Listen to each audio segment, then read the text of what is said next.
Man, you guys know how we do when Archie's not here. We start on time. But look, I'm gonna let the folks, hop into the room, give people a few minutes to hop in here. Let's play our favorite intro and then we'll get the show started, everyone.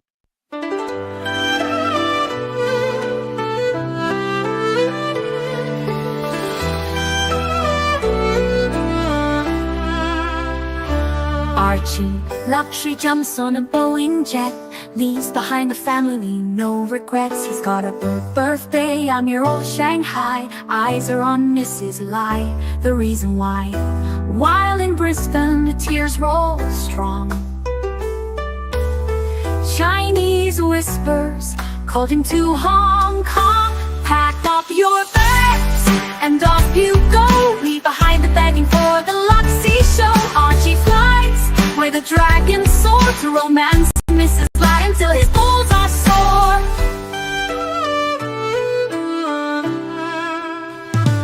Archie's chasing dreams in the mystic land. Mrs. Lai brings coffee to his hand. Family's calls echo on the phone. He's miles away, lost, but he's not alone. In old Shenzhen's glow, he likes to stray. With Mrs. Lai, they bonk till the light of day. Pack up your bags and off you go. He's not showing up to New York, what show? Archie flies where the dragons soar to romance Mrs. Lai until his balls are sore. Though the tears roll down in Brisbane town, Archie's 3-inch dick flops all around. Celebrations in the neon night, forgetting home, he's chasing new Asian delight. Pack up your bags and off you go. Leave the begging for the beach ball show. Archie flies where the dragons soar to romance Mrs. Lai until his balls are sore. Weeks later, Archie leaves his playground, comes back home, he's Brisbane bound. Comes up with stories that he's going bust, has to fool the punters to gain their trust. Pack up your bags and off you go. Leave the begging for the beach ball show. Archie flies where the dragons soar to romance Mrs. Lai until his balls are sore. Archie spent the punter's money, he's in a fix. Spins a story that he can't eat bricks. All the lonely simps believe his scam. Grab all that cash, shove it in his hand. Pack up your bags and off you go. He didn't bother with the New York watch show. Archie flies where the dragons soar to romance Mrs. Lai until his balls are sore. Comes on streams, he cries poor again. His mate Tan gives him $5 grand, maybe 10. Archie thinks he's a big swing dick, cause the punters fall for his gypsy shtick. Pack up your bags and off you go. Didn't bother with the New York watch show. Archie flies where the dragons soar to romance Mrs. Lai until his balls are sore. All right, everybody, welcome to the program. Welcome to the show, guys. Tonight we are broadcasting, we are multi-streaming on the Archie Luxury live stream as well as the Archie Luxury main channel. So what does that mean? If you see me pulling up super chats or chats that you just don't see in the chat, guys, no one's blocked you. There's 2 channels streaming. I welcome everybody to go on each one of them, whatever way you want to go. But we do have 2 channels streaming, so that is why that happens. I've actually got messages from people saying, Dan, I see your super chats. Have you blocked me? And I'm like, no. I'm just on the other channel, just chilling over there, because there's a bit of a different dynamic over on the Archie Luxury stream versus the Archie Luxury live stream. What you guys, I think, have been seeing, just a bit of housekeeping before I say hello to everybody in the chat. You guys have seen a number of new panelists hop on over the last couple of weeks. We saw like Terry yesterday. So someone said link for Terry earlier here. I think this was who said that? Stephen Imperative said drop the link for Terry. Like, for example, I saw Terry in the Archie Luxury chat, not the live stream channel chat. And so that's where that guy actually came from. It's, people that watch Archie's main show. Archie's main channel obviously is focused on videos. He does, his all of his major library of videos is on that channel.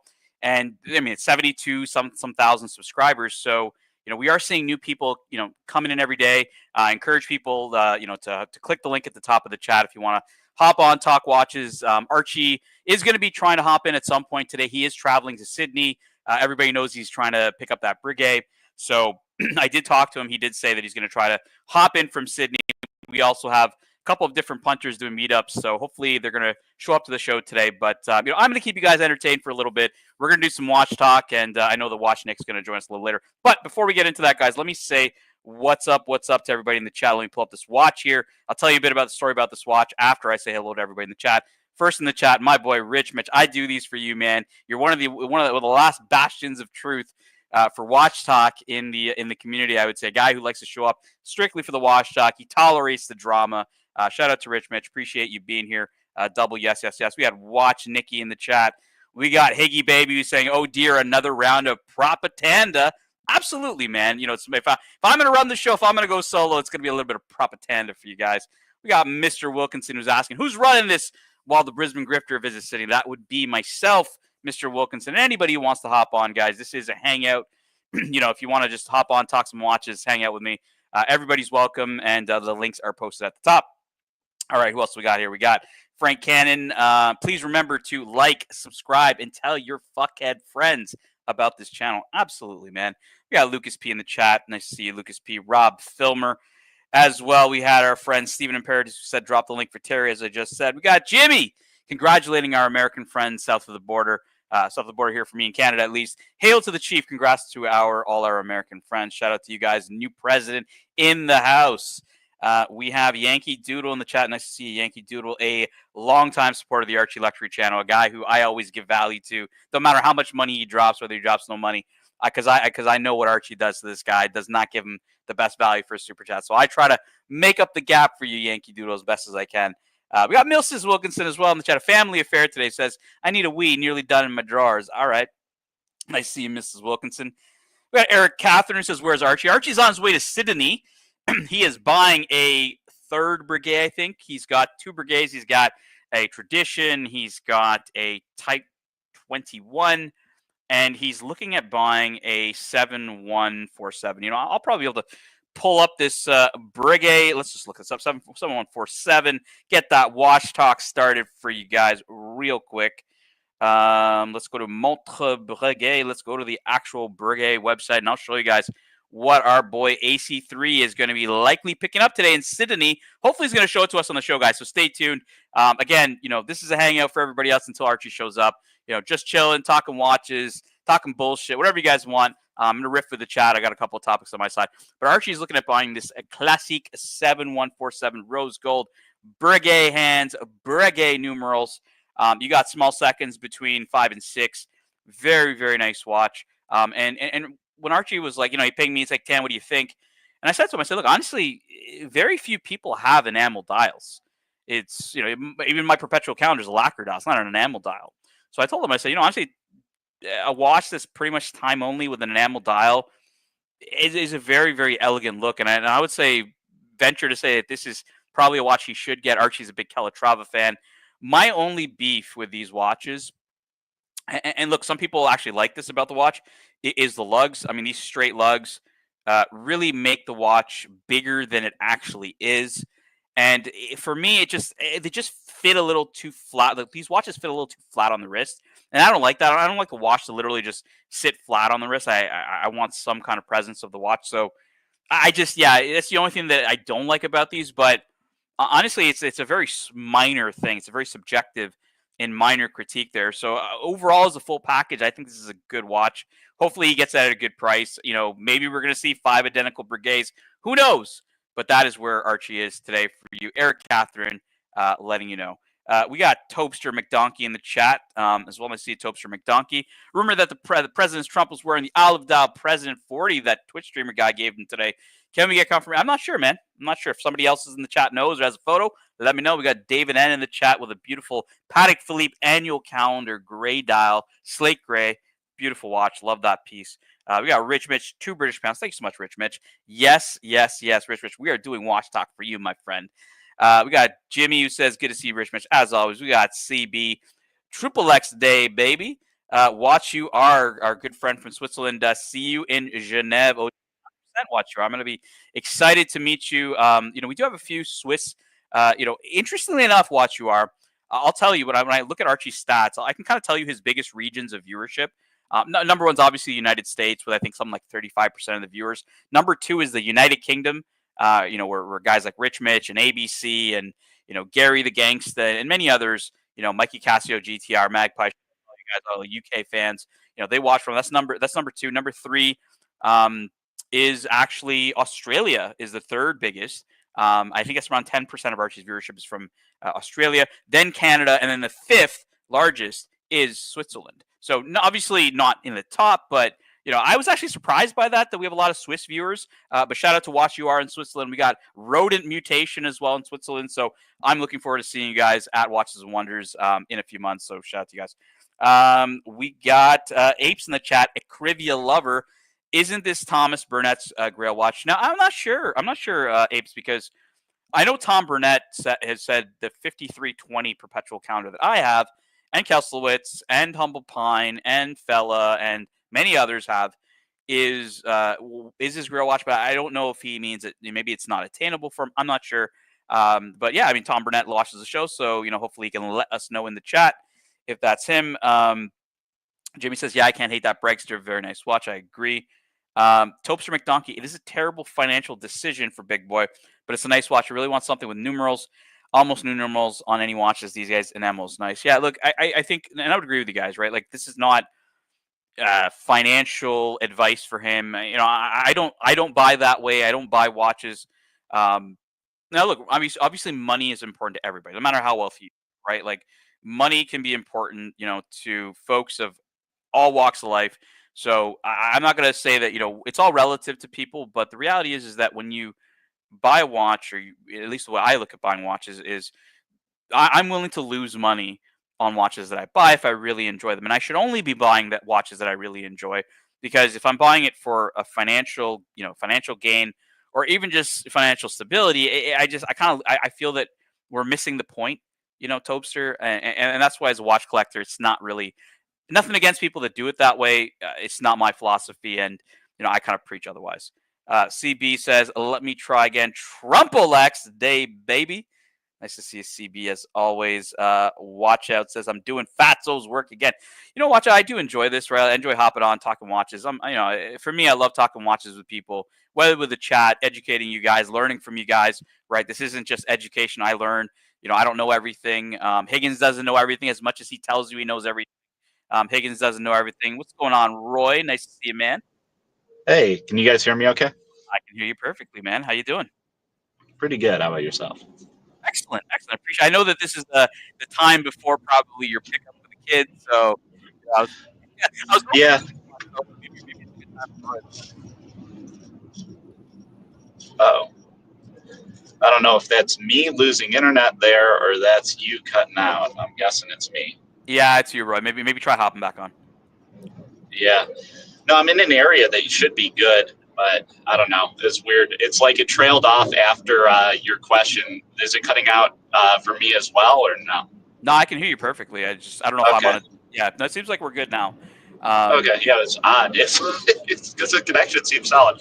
No, I was just talking, about Archie and the purchase of this Breguet, which, I'm a big fan of, even though I never buy them. Water resistance, the look of dress watches, big fan of enamel dials. Yep. And, I mean, if it makes him happy, I always look at buying a watch as shoveling money into the fireplace, because historically speaking, other than the last, say, 6 years, no matter what you bought, other than a few models from a few brands, you're going to lose money. Yeah, from retail, absolutely. And honestly, Roy, that's probably 99% of watches. There's only like a handful of them that you make money on at retail. 99% of them you lose money off retail. Like, I don't really understand that. It's such a small group of watches, Roy, that you make money off of, compared to like the amount of watches that are made, that it's an insignificant amount. Like, you should be looking at this. It's so based on individual taste at the time, or the collective taste at the time. I mean, think back to the bubble back, when those were hitting. Now, what are those worth? Yeah, I mean, nobody really wants them anymore. Like, I can remember a time when they were popular, but now it's not really the vintage people want. They want the subbies. They want the old, you know, the old radium dial Submariners. That's the hot stuff, I guess, in vintage right now. But yeah, you're right, man. Taste change. And with sports watches, you know, look at Patek has vastly increased their production over the last 20 years. So has AP. AP simplified the jumbo to produce more of them. There's going to be a lot of people that might go, you know, 3-4 years from now, I was happy with this watch that I bought for a huge premium, look to sell it, and then be shocked. Because, you know, some of this stuff that is, you know, marketed as rare really isn't, especially for the price point. No, I think, you know, honestly, Roy, I think the way the brands are making money is it's not even ramping up production. It's purely off price increases right now. Many are unjustified. Like I was at an AD the other day looking at an IWC Big Pilot 46. I'm in Canada, so that's about 16,200 retail. Call it maybe 12, 13,000 US. I mean, that's plus tax. I mean, that's insane for a Big Pilot. Oh, yeah. And I'm just like, I agree. It's just not justified, Roy, like what they're trying to do. But this is the only way that they're making money is price increase, price increase, price increase. Like, that's just it, man. And well, they're doing this marketing strategy, and there is that, especially like if you look in the markets and stuff, you could say that price has a marketing quality in and of itself. If you're looking at assets, it's counterintuitive, but almost that an asset goes up in price a certain extent increases demand for it, where you think it would be the opposite. But if you have a fixed supply asset, you know, that's sustainable for quite a while. If the brands are actively increasing production while increasing prices, eventually the market will correct itself. It will revert to mean. It doesn't have to be like this bubble popping thing. It can be slow, you know? Well, one cool thing about the streams is, you know, there's all people from all walks of life that watch this stuff. And I was very fortunate to have a conversation with somebody who's pretty close to the industry. Roy, this individual, like, you know, knows all the brands, right? Rolex, Patek, AP, all these guys, right? And we're just having just a chat around the market and what they're seeing. And they mentioned to me, they said, look, these brands are not, there's some brands that are increasing production. Omega, for example, ramping up pretty hard, Moon Swatch to all these other plethora of watches they've come out with. But he said, look, a lot of these brands are they're actually slowing production. And where you're seeing they're making their money is not from demand of, like, you know, these big markets like having a resurgence, whether that's China or other markets. But really that price increase is where you're seeing it, unjustified price increases. Yeah. And that's really where it's coming from. So that makes sense. It's kind of masking what's going on. And they said to me in their viewpoint, they feel in the next 1 to 2 years, we're gonna go back to a time when a lot of Rolexes are going to be available. And look, I mean, when I we're there, when I bought my last Rolex at retail, I'm talking about like a Datejust. This is like 2012 type shit. You know, at that time, like, you could not walk into an AD and buy a Daytona. They were hyped back then, 10 years ago. Oh, correct. They were hyped. And they were creating artificial demand. Like, I'm not going to name which authorized dealer it is, but it's one of the largest ones in the U.S. It's not my local market. It's a market that is very, very, very large, very, very wealthy, and a couple-hour drive from me. Yep.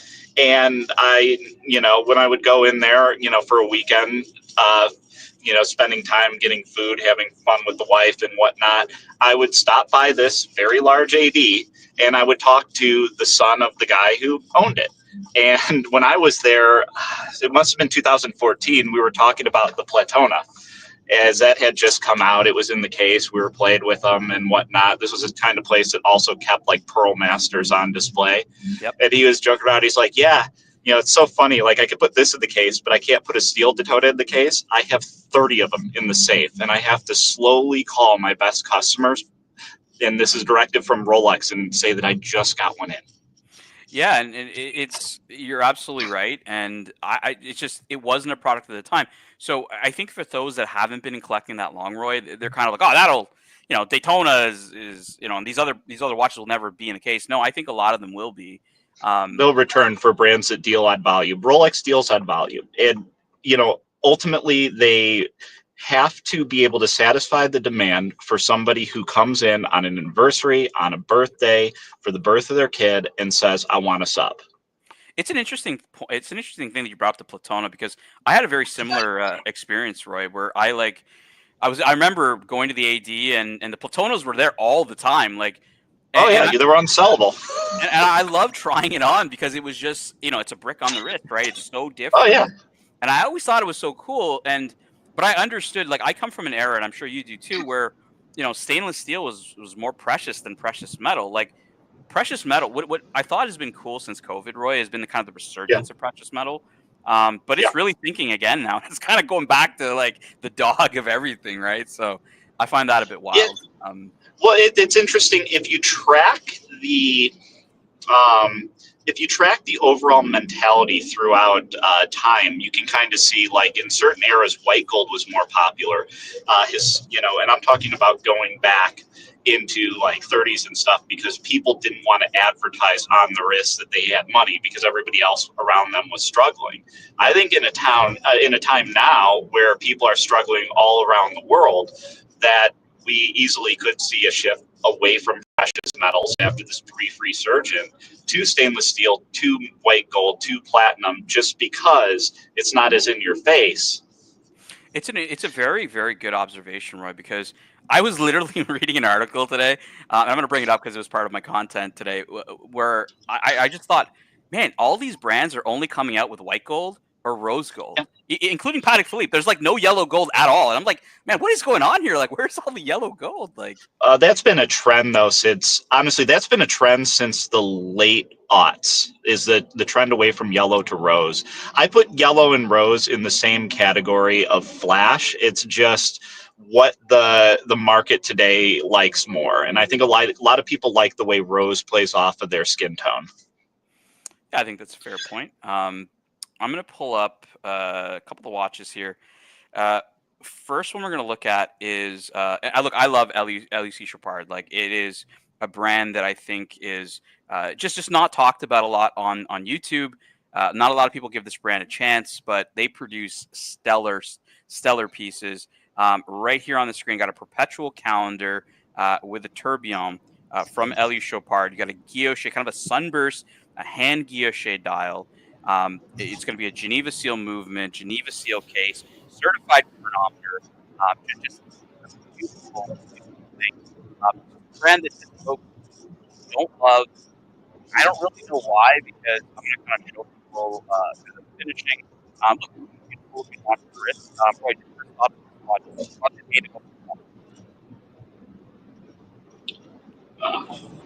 I don't know if you can see it if you're driving or something. I could just keep. Yeah, no, I'm looking at it right now. Yeah, nice looking watch. I don't know. The Chopard, I think for some of these smaller brands, it's really, really hard, because marketing and communicating the message is so important. And I couldn't tell you what the hell Chopard's message is. You know what I mean?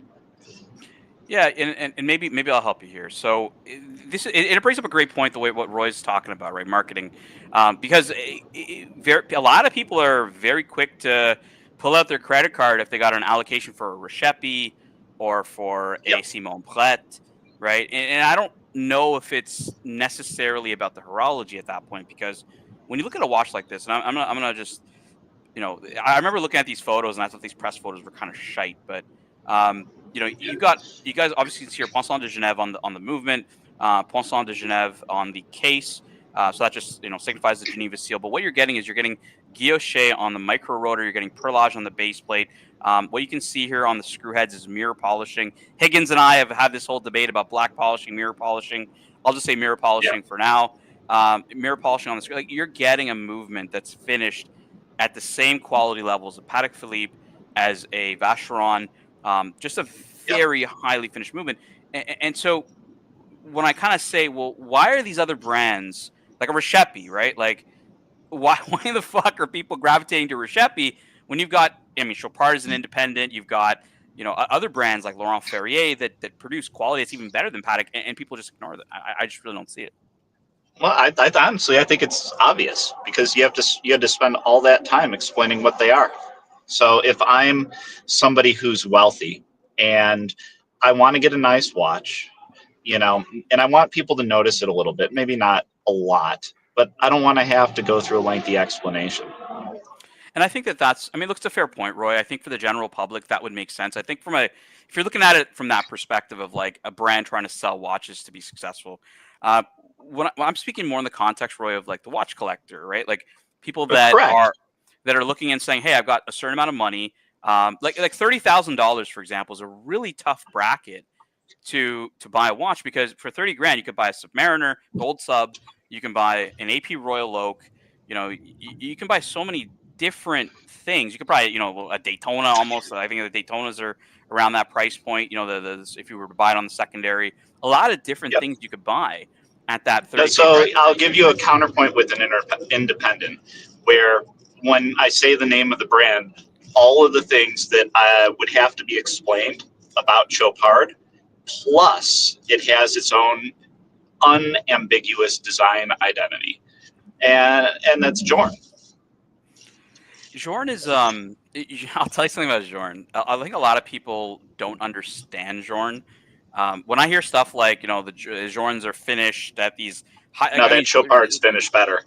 Yeah, like the Journes are not finished better than this Chopard. I'll tell you that right off the rip, right? Not most of them, right? I mean, the ones that most people are looking at. We're talking about the Chronomet Souvlans. CB, I know you're listening. I'm not talking about the high-end shit, the really, really high-end stuff. But, I mean, what you're getting in Journe is really the technical part, the technical masterpieces of artwork that those are. That is what you're getting. And, I'm a big fan of the Chronomet Resonance and many other watches that they have. Here we go. You're also getting an here we go. Obviously, design here we philosophy. Go. Roy. I want you to introduce you to the killer of all fun, Jonathan Quill Higgins III. What's going on, Higgy? Tell me where. What is wrong with those Canadian Patek Philippe owners? He says 11:30. I'm starting a show. I'm setting my alarm clock to 11:30, and this guy is just half an hour off. I mean, I can't believe that shit. Can I read this comment for you, Higgy? From here, I got to switch audio real quick, so you might lose me. No worries, Roy. CB says even high-end Journe is not about super finishing, and CB's right. It is not. It is not. Higgins, we didn't talk about this watch today on the phone call. I was like, I just saw this, and I was like, man, these are nice pieces. Very nice, and actually, the perpetual calendar I like even better. This is the perpetual calendar. You mean no? That is a tourbillon. That is a tourbillon. The non-tourbillon I like better. Yeah, the other one, the lunar one. Yes. Yeah. I'm just looking at the tourbillon first. We're going to go to the lunar one in a second. Big date, Higgy. We got perpetual calendar, tourbillon, chronometer, Geneva seal case, Geneva seal movement. So I was talking to Roy about Higgins. Why do you feel that there's no love for Elie Chopard in the collecting sphere? I really don't get it with this brand. I like this brand. I really don't get it.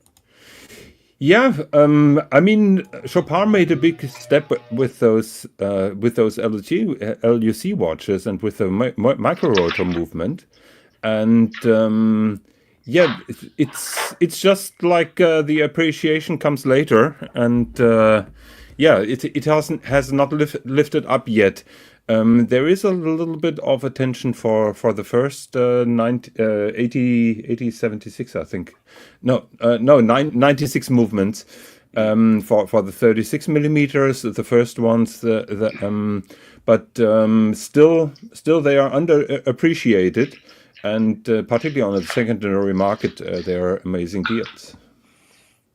We got a super chat from a friend of both of ours, Muhammad Ali, 5 British pounds. Thank you so much, Muhammad Ali, who says, the same way Salmon returned to home stream, Tan returns to Geneva and Patek's horological home. Yes, Muhammad Ali, I'm really hoping that Archie brings he's saying he's bringing his world time. I'm going to bring my world time. I know Jamie's bringing his world time. Keslowitz is definitely bringing Patek Philippe. Muhammad Ali, hopefully Jonathan can hook you up and get you that Aquanaut before Watches and Wiggles, and we can see it there with us as well. We got another super chat here from Rich Mitch, 2 British pounds. Thank you, Rich Mitch, who says, Chopard may be my 10K dress watch, but which one? What's that? I don't know what's in that range. Well, LGC, the 3-hander watches, 10K, he's talking about 10K United Kingdom pounds, which gives me like 12,000 euros. And you can get an LUC for that price. I think there's a lot of truth in what Bear's saying here. I'm going to read this out for everybody. it's all about what's trending and what is hot and what is hard to get. Most of the watch collectors are about prestige, flex, value retention, and only a small percentage only actually understands horology. Higgins, I was basically making the reference around like, Elie Chopard being, great value, beautiful piece, kind of gets ignored, like Laurent Ferrier, but people gravitate to like Roshepi, they gravitate to Simon Brett, they gravitate to Kari Voutilainen. And I think the Bears has some truth to it in the sense that, it is trendy, in those high-end independents. People are making money off of them and they're hard to get. I don't know if you disagree. Yeah. I think when we're talking about salmon going to the sea, that's basically it. It's like a big fish swarm that are going from point A to point B, and those little beautiful places at the side are not really visited and appreciated, and that is the problem with Chopard.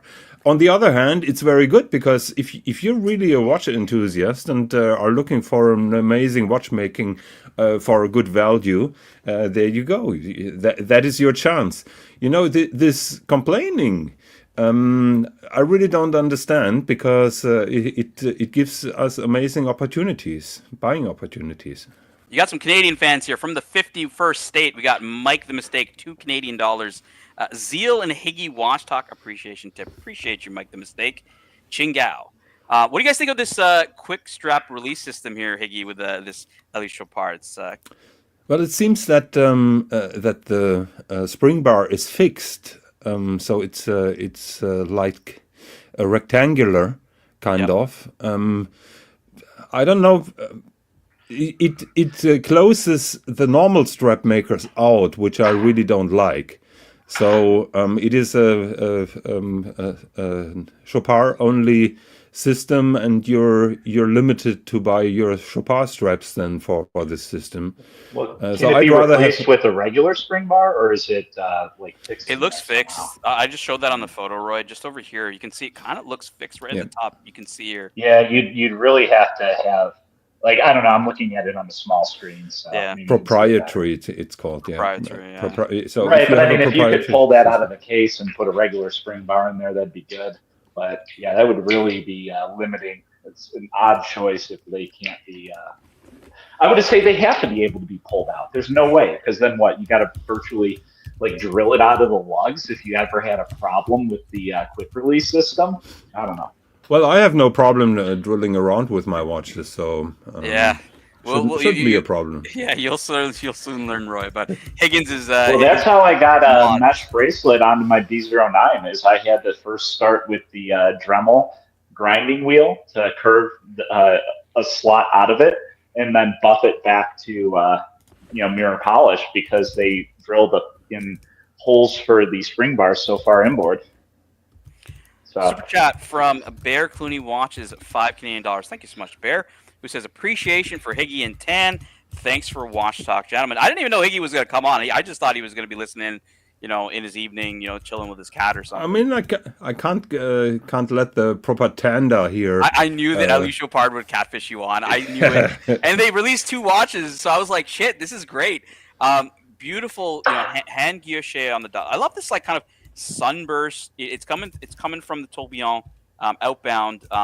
Beautiful. Like, I love guilloche, so and that sun ray that roots in the tourbillon and then is not concentric. That's beautiful. Hands are obviously, we've seen these hands on different Chopards before. I don't know if they refer to these as Dauphine hands, or it's a very unique hand style that they have. I don't know. There's some kind of a Dauphine part of this hand, but I don't know if they consider them a Dauphine in a shaft. Yeah, it's interesting. I don't dislike it. I think it looks very nice. I think this is a well put together watch. I really think, and I think these lugs are actually, I think they're soldered on as well, from what I remember. So it's a very cool looking watch. Not for everybody. Roy had good points around why he feels that the brand is just not popular, and I agree with a lot of what he said. Roy, I'm gonna move us back to the lunar one. This is the one that Higgins said he loved more, with the orbital moon phase. Higgins, do you prefer the salmon version, or do you prefer? I don't know if it's a blue dial. What's the other one? Yeah, it's a blue dial. Yeah. So there is a blue dial that I really dig, and also I like the white dial with the silver, the silver dial in platinum or white gold. Ooh, we got a nasty super chat here from our friend in Darwin, Australia, Mr. GMT, $2 Australian. Thank you so much, Mr. GMT. Who says, "This is for you, Higgins, because I know you've seen this clip. Thoughts on the TGV comments on Lange?" I know that Mr. GMT took some victory laps in his restored TT, which should be an SLK, by the way. So I know that he took some victory laps that TPG now goes Glashütte Original, and he swears off Rolex, which is very interesting. So let's see if he can really maintain that course, and maybe when he's my age, he finds out the beauty of Lange. So I'm gonna let the chat know, because they may not know what TGV said. So TGV had just it's weird, because I told Archie about this yesterday. TGV sold his Blue Z, and he bought a Glashütte Original Panomatic Lunar. I believe GMT has the same watch. Yes. And he said he would never buy Lange, because Lange now is the watch of the the evil villain. Yeah, it's like the evil watch, villain. it's super villains. And I'm sitting there and I'm thinking, and I right in my mind, GMT, I'm thinking of Higgins. I'm like, yeah. You thought about me, of course, Yeah, of course. spot It's always the Higgins. When something is going wrong, then it's If Higgins. If Blofeld wore a watch today, Blofeld would wear a fucking Lange. I mean, Where is he getting this idea that Lange is the watch of a villain? Like, I you know don't why? understand. I had to explain this to Higgins. I mean, it's very easy here. That is a villain combination, isn't it? Come on, man. Look, okay, so Roy, so he put up a photo of like Mr. Burns from The Simpsons, and I think he was referring to Kevin O'Leary in that, because Kevin O'Leary started spruiking Lange pretty hard, actually. So, and I remember when Kevin O'Leary kind of first got into watches, it was all about the 5711, and then he figured out Lange later. So I think that's what he meant, but I could be wrong. I have no idea. I don't like Kevin O'Leary, but I dislike Kevin O'Leary for other reasons. So yeah, we're getting backed up here, Higgins. I think this is a good question for you. I'm going to pull up the Lange up down, 1815 up down here. Just going to make it a little bit bigger for everybody. Frank V Super Chat, who says, "What is the Patek equivalent of?" Oh, sorry, Higgins has moved the layout here. I got it up for you guys. What is the Patek equivalent of the Lange up down? So, I mean, you're talking about basic dress watch. There is no dress watch. Okay, we got Kelsowitz in the chat in the house. What's happening? Kelsowitz. Yes, no. All right, Higgins, what do you think? Lange up down Patek equivalent. It's Well, from Calatrava. people will accuse me of being a nasty fiker, but there is no equivalent. There isn't. Because this is a manual wound watch with a beautifully balanced out power reserve and small second hand, and Patek is not offering anything close by. Now, I'll tell you what it is. I'll tell you what it is. But it's not equivalent because there is no up down on it. Like Patek does have watches with up down in them, like the annual calendar 5146 had the up down. but we are talking. It's not a comparative. I agree. Yeah, I think. No, wait. Let me modify the question a little bit, because for many years the up down has been a very popular choice among enthusiasts. So that was the first step when you didn't have the money to buy a Lange 1. The recommendation was to get an up down, and you have a watch that really shows the simplicity, but also the beauty of Lange. It's a little bit more complicated than a Saxonia thin, and that's the way to go. So you're not wrong with that Calatrava that you're showing here, although it's an automatic one. No, it's manual. It's manual. That's why I said it's the only equivalent I could see. So but here you don't have that twist with the power reserve. You have a very conservative three-hander watch, and the up-down is a slight step above. And that is the trick about the up-down. And by the way, Roy, Higgins' answers are never right here, so I'm just gonna let you know that's a bit of grain of salt there. What? We're getting back up on Super Chats. Let me go to the next one. CB, $5. Thank you, CB. Tan and Higgy, best watch talk of the Archieverse and beyond. Thank you so much, CB. It's very nice, very kind of you, sir, to say that. I've known CB a long time, and CB has called me out many times. So to hear that from CB means a lot to me. So. We got Jimmy, $5 Canadian. Thanks for shining a light on Chopard. Yeah, I think so too, man. Yeah, Chopard deserves that credit because it is a relatively small brand, and to build up that manufacturer from scratch in Fleurier and create those beautiful movements was very heavy lifting for them financially and also in terms of manpower. And it was not an easy task, and the results are just mind-blowing for such a small company. And by the way, German-owned. German-owned. We got another super chat from Frank V, $10. Thank you so much, Frank V, who says, Higgins, I watched the Young Brando show. You sound like him and Lord. I jokingly asked if all three of you are the same person. He nastily replied that he doesn't like you. Why is he a cunt with you? You have to ask him. He started this. I don't like Higgins, and Higgins is beyond all evil. You have to ask him. I genuinely have no idea how he has that idea, but he has that idea, so that's it. The amount of drama in the YouTube watch space for its size is impressive.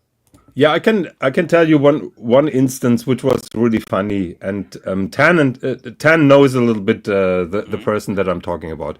So we have an unknown watch designer, Benjamin Chi is his name, and I know that Lord tried to get Benjamin Chi on the show. Higgins. Hey, oh, so hey, eat shit, buddy. You know what? I was fucking doing backflips when I saw that shit. And the funny thing is, he's got exactly the same one I have, which is even better again. He chose exactly the same one I've got. That's eat shit, buddy. It's just the usual hype thing on your Audi TT drivers. Yeah. Just tell yourself all that shit. I just thought I'd come on and just do a fucking victory lap. No. Said.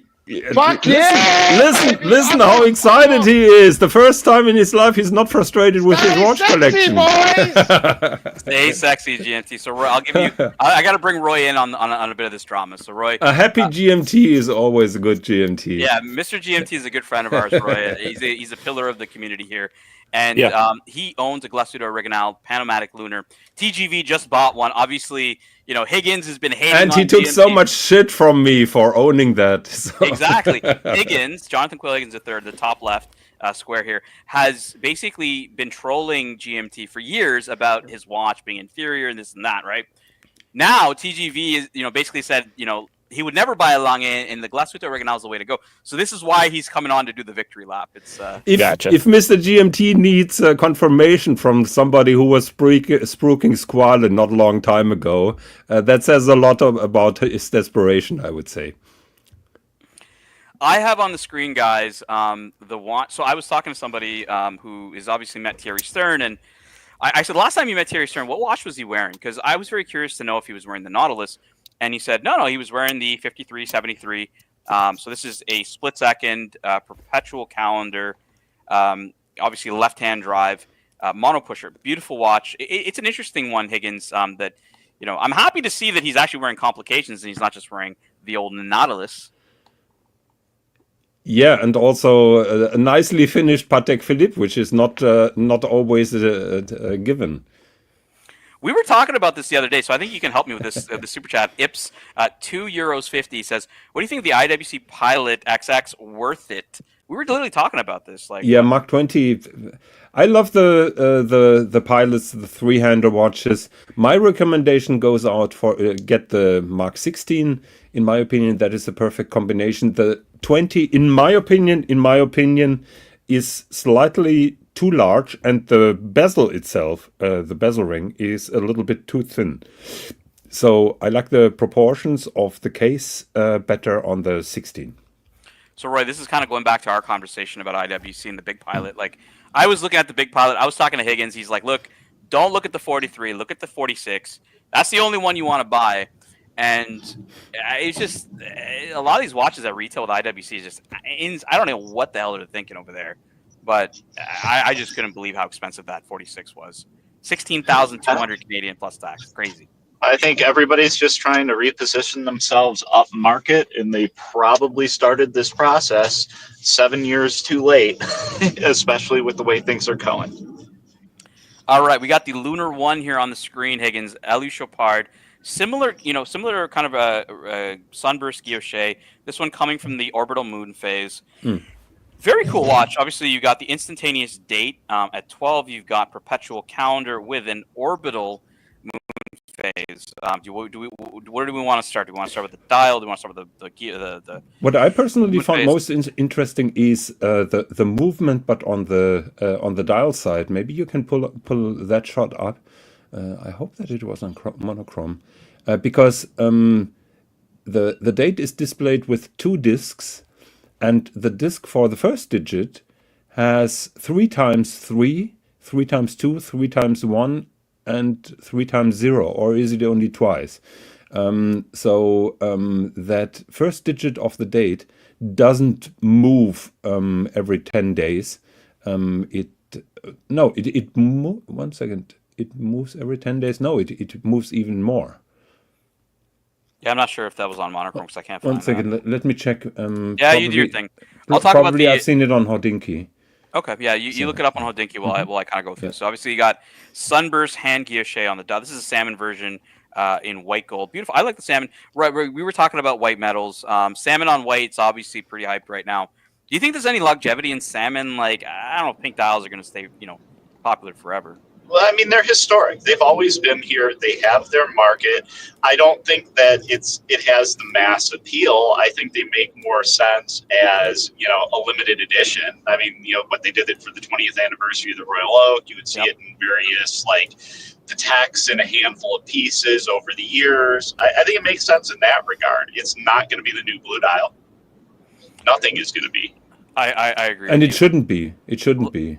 Higgins, I think a salmon should be always, just like you said, for limited editions, for probably platinum cases, to make it really special. I really hope that it doesn't get the blue dial, just like everything else. And as a proud green dial Rolex owner, I also don't think it will be as of the time as green dials will be.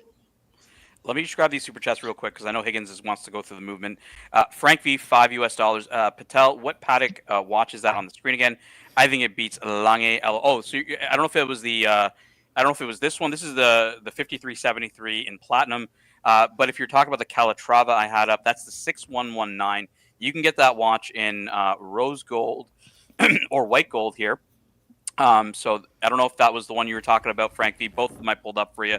Hopefully that helped. We got one more super chat. Muhammad Ali, thank you so much. 5 British pounds. I have a dream of Higgins getting an Ingenieur. Is that ever gonna happen? Like, I know you were close, Higgins, but yeah, I'm close, but I need discounts on Ingenieur. I'm not buying retail. However, if you see it from the angle that the Ingenieur is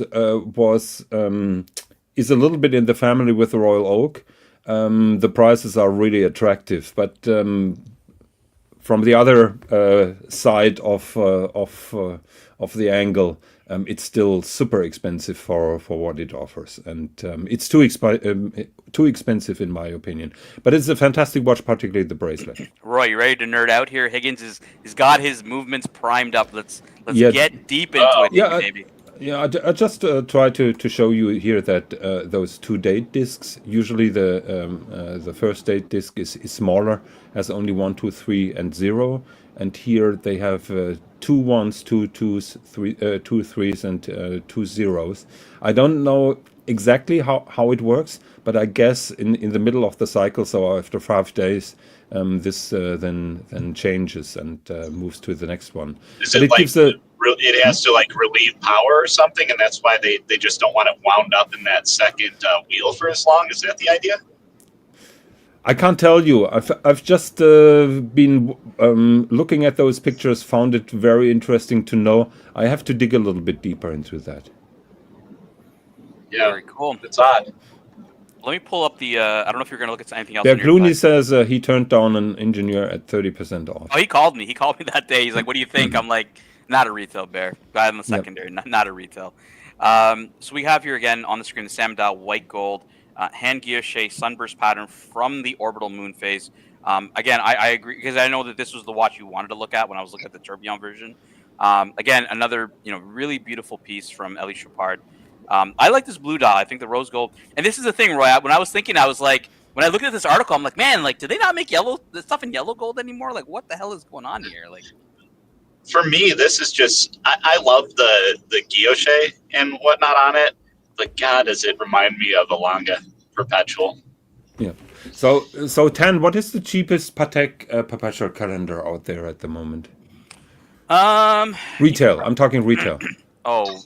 Retail would probably be either the 5320 or the 5327. They're pretty close, those two. How much are we talking? 100,000? Or? Yeah, they're close to about 100. I think they're like okay. Yeah. Because in the old days, the trick with Chopard was always that you paid at least 30% less than a comparable Cartier.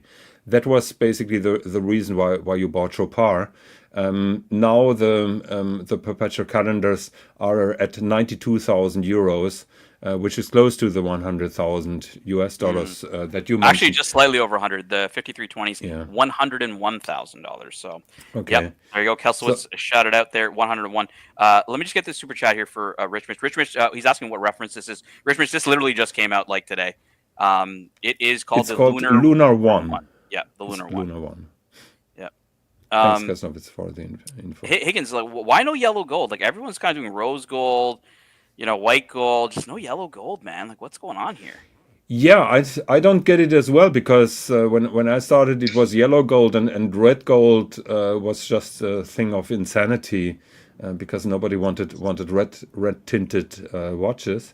But again, fashion, mass taste shifted, and now the normal becomes the exotic. Kelslowitz, I'm going to tell you something I just found out today from Higgins. I didn't even know this about him, but do you have to blurt everything out that you know about me? I have to say this, man. I was blown away that you had actually seen one of these. I'm just going to try to find it here. The caliber. I'm not going to tell you what the caliber is because I'm going to be pulling it up here. If any of these sites would work with me here, work with me, not against me, big boy.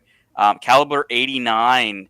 The old Higgy baby has touched this watch. It's handled this watch. I didn't know that. I was shocked when he told me he had seen a Caliber 89 and actually handled it in person. Why are you shocked?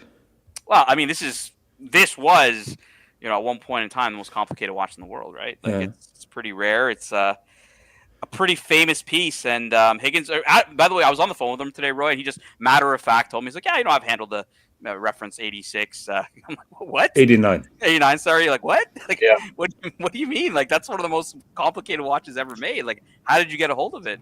So Higgins, why don't you just give us at least a taste of that story? Like, well, I think that was to the 175th birthday, and Patek made a kind of tour with that Caliber 89, which was the most complicated watch ever made at that point.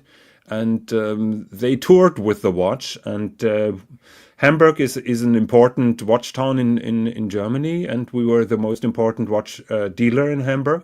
So we had that on exhibition, I think, for 2 weeks. And if I remember correctly, we had a special showcase inside of the store, so we didn't display it in the window. We had it inside. And of course, when you're going home, you have to put those watches in the safe bag, and in the next morning take it out of the safe and put it back in the showcase. And that was my job. And I also conducted a radio interview with the local radio station about the watch. They invited me. Yeah. For a super complication, like, how heavy was this watch? Oh, very heavy and actually bigger than you would expect. That's what I was thinking. I was like, did they make it compact and make it kind of usable, or is it just a feat of strength, right? They're just trying to show off, right? So yeah, it was. I mean, you need a very big pocket for that. A very, very big pocket. But I'm gonna show you guys a watch that you don't need a big pocket for. Is the Elie Chopard Lunar 1. I love the orbital moon phase. Not everybody likes these moon phases, but I really dig the orbital moon phase, where you can see the old Big Dipper pointing in the northern hemisphere here. So I can pull it up a little bit here. The old Big Dipper right there. And then this one's called some kind of cross. I forget what it's called in the southern hemisphere, but very, very interesting way of displaying the moon phase. Doesn't really change it though. It's not like it's the same moon phase, 122 years as everybody else. It's not like the new IWC Eternal Calendar, Roy. That's apparently, and no one's actually like, confirmed this, but IWC is claiming it's accurate to 45 million years, and I think that's a bit. I don't know. It sounds embellished, guys. I don't know. Yeah, it doesn't help you because reality is you put it in the safe or in the desk for a week, and then you have to reset then your perpetual calendar. You can do that with the eternal calendar with the crown, yes, but still, so it deviates when you don't wear it. We got friends from the. I don't think there's any point lying about it with the as far as the accuracy is concerned, because all the mechanics are on display and the calculation can be done. So I mean, that'd be a bizarre thing to lie about. We got someone in the southern hemisphere is letting me know that it's the Southern Cross. Thank you, Azza. That is exactly my point, by the way, with that eternal calendar. Basically, they added a couple of pieces more to have now an eternal calendar that lasts at least until 3,999, and it's not decided if that will be a leap year or not.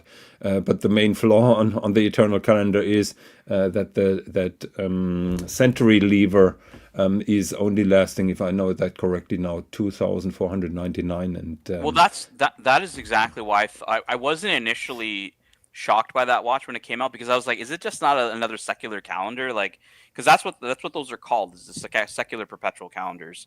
But it wasn't that. But it is and it isn't, right? Because you have to modify the watch in that year for it to go, the distance, right? Like, so it's very strange. I have here an interesting question from Tap. Hold on. Let's ask this to Roy, okay? Because Roy's new on the panel with us. Tap 1999. Roy, can a German watch brand rival Swiss haute horlogerie?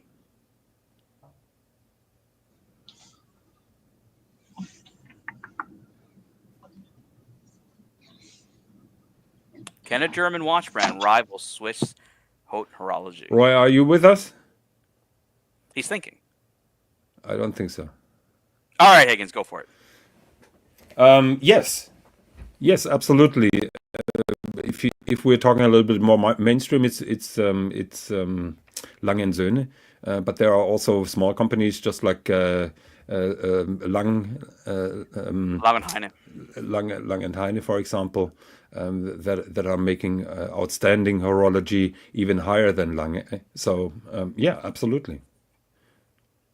Can a German watch? Nah, come on, Tap. Absolutely not, man. What are you talking about? What? Absolutely not. Like, okay. We just saw the. You've never seen a Handwerkskunst then. We just saw the Caliber 89, Higgins, like kind of the grail of grails, right? And you're talking to me about some fucking, shout out to Mr. GMT, Panomatic Lunar. How many Caliber 89s are made?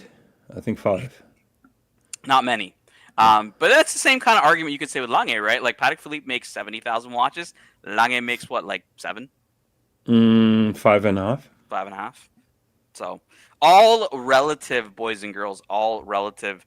We got Dirk Diggler in the chat. Shout out to Dirk, who's consoling Bear for his loss of the Detroit Lions. I wasn't really following it, but Bear has not surfaced on the streams since that loss, Dirk. So. I think Bear was devastated to a similar degree, just like Mr. GMT was devastated owning that Pano and nobody really having respect for it. Yeah.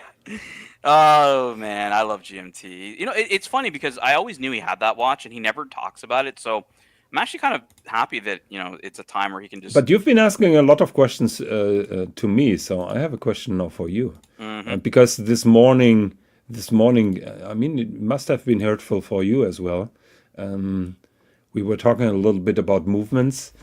Jamie Opulence, I mean, it's very difficult to explain anything to him.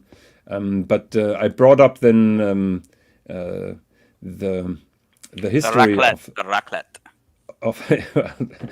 That was something else. That is when I trolled. Are we going to talk about Universal Genève and the 240 movement? Yeah. Jamie said, "Oh, the Patek." Roy, strap in for the history lesson here. The micro. The designer that decided to work for another company and get paid to do that, kind of like Gerald Genta did. Yeah. But yes, please Yeah, enlighten he us. pulled a Geragenta. Actually. I think that's what it is. I think that's the point of this story. But continue. Go ahead. No. It is that's okay. There is a guy. I always forget the name because nobody cares. Mr. Breguet, and he worked for Universal Genève, and he created that beautiful micro rotor automatic movement for Universal Genève. Then he went to Patek Philippe, and he created that movement here, the 240. Patek got immediately sued for violating their copyright, for violating their patents, and that went for many years. The 240 was delayed for many years because of that battle. And at the end of the day, it has been settled because basically Universal was bankrupt, or more or less bankrupt, and they couldn't play that game any longer. The case was settled, and Patek was free to use the 240 movement then. So yeah, it's hard when the reality is that basically your 240 is just a beefed up Universal Genève movement. Yeah, but like I said, it's like pulling a Geragenta, right? Like one designer goes to another brand, but this is also a very interesting discussion point, because for me, I was talking to another collector today about, we were comparing the 222 AP Royal Oak and Nautilus. Obviously not the most interesting conversation because we've been talking about it for the last couple of days, but we came to the conclusion that it's like, look, the AP was the original. That was the one that really is the icon that sparked everything. When you go to the Nautilus, that's just Geragenta getting hired by Patek Philippe to build them something similar. Just like in this case, they're like, hey, we hired this guy because he created a micro rotor movement. We want that as well, and they just did it. I never really looked at the Nautilus in any real light like that. By the way, guys, we have someone join us here, a new guest. He joined us yesterday. I don't know, Higgins and Roy, if you guys met him. We got Terry Boston join us. Hey, Terry, how you doing? Nice to see you, sir. Can you hear us, Terry? Terry is getting he's getting his audio set up. So he was on yesterday. He asked Archie a bunch of questions. We obviously got Higgins on the panel today to answer some questions with us, and Roy and myself. But Tan, it's a very interesting discussion, and I said it this morning. I defended Patek. The problem is if this goes, this guy goes to Patek, you can't shoot him in the head that he loses everything that he did so far, that he learned so far. So of course he's working based on the knowledge that he got in the last couple of years, and of course then there is a transfer of knowledge. Which watch equivalent of gardening leave, unfortunately. Well, it's interesting because even Rolex with their winding mechanism, self-winding mechanism, was a patent that they had for a long time, and it wasn't until that patent ran out that the rest of the industry started adopting that winding mechanism. That's where you had all kinds of weird movements in that period of time, right, Higgins? As I learned a lot, because as I learned that the Universal is virtually better because it had one chaton here. Can you see that little chaton next to the balance wheel? So yeah, we were talking a lot about chatons. Jamie didn't get it, but I'm happy that Asa got it. Well, you can get this movement in the pole router, right? I think this is pole router is one of my favorite watches, so I really like. I really hope that they're doing something great, just like that micro rotor movement, and probably make it just as great as the LIVC movement. Mm-hmm. Yeah, I don't know what they're going to do with UG. I do hope that they're able to go a little bit more upmarket, because Breitling itself has adopted sort of the retro style, but they still have tremendously thick watches for the most part. So if they could say, okay, UG is a bit more premium, we're going to put micro rotors in there, we're going to make these a little bit more wearable, a little bit more craft into them, I think it could be interesting as long as the volume's not too big. Well, apparently the plan is to move it upwards above Breitling, probably double the pricing, and you can't do that with the Phoenix brand without offering significant more value, and then we're talking about movements. So I'm really looking forward what they're cooking out at the moment. I want to bring up this comment here. I don't know if you know Ducky Higgins, but Ducky once posted in the chat, I was bullied. When I bought, I don't know if it was his first high-end piece or whatever. He's like, I was bullied when I think it was an 1815 Ducky. Correct me if I'm wrong, if it was just a Saxonia or 1815. Ducky said, I was bullied when I told people I bought this watch on the Archie Luxury channel. Now he writes, a defender of Lange, just like you, Higgins. He says, the Patek micro rotor movement, still not as beautiful as the Saxomat Lange movement. Absolutely, and that is what I'm talking all the time. But it's very difficult to bring the truth across, and I'm just trying to search it for you.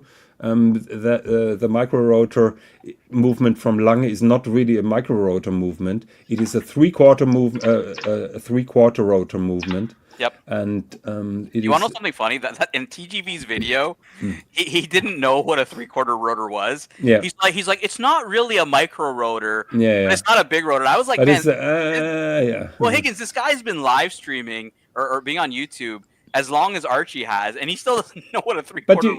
But you have to realize those are Mr. GMT's heroes. I mean, my God, man! Yeah, like I was like, awesome. how do you do this as a profession and not know anything about watches? Like, what the fuck?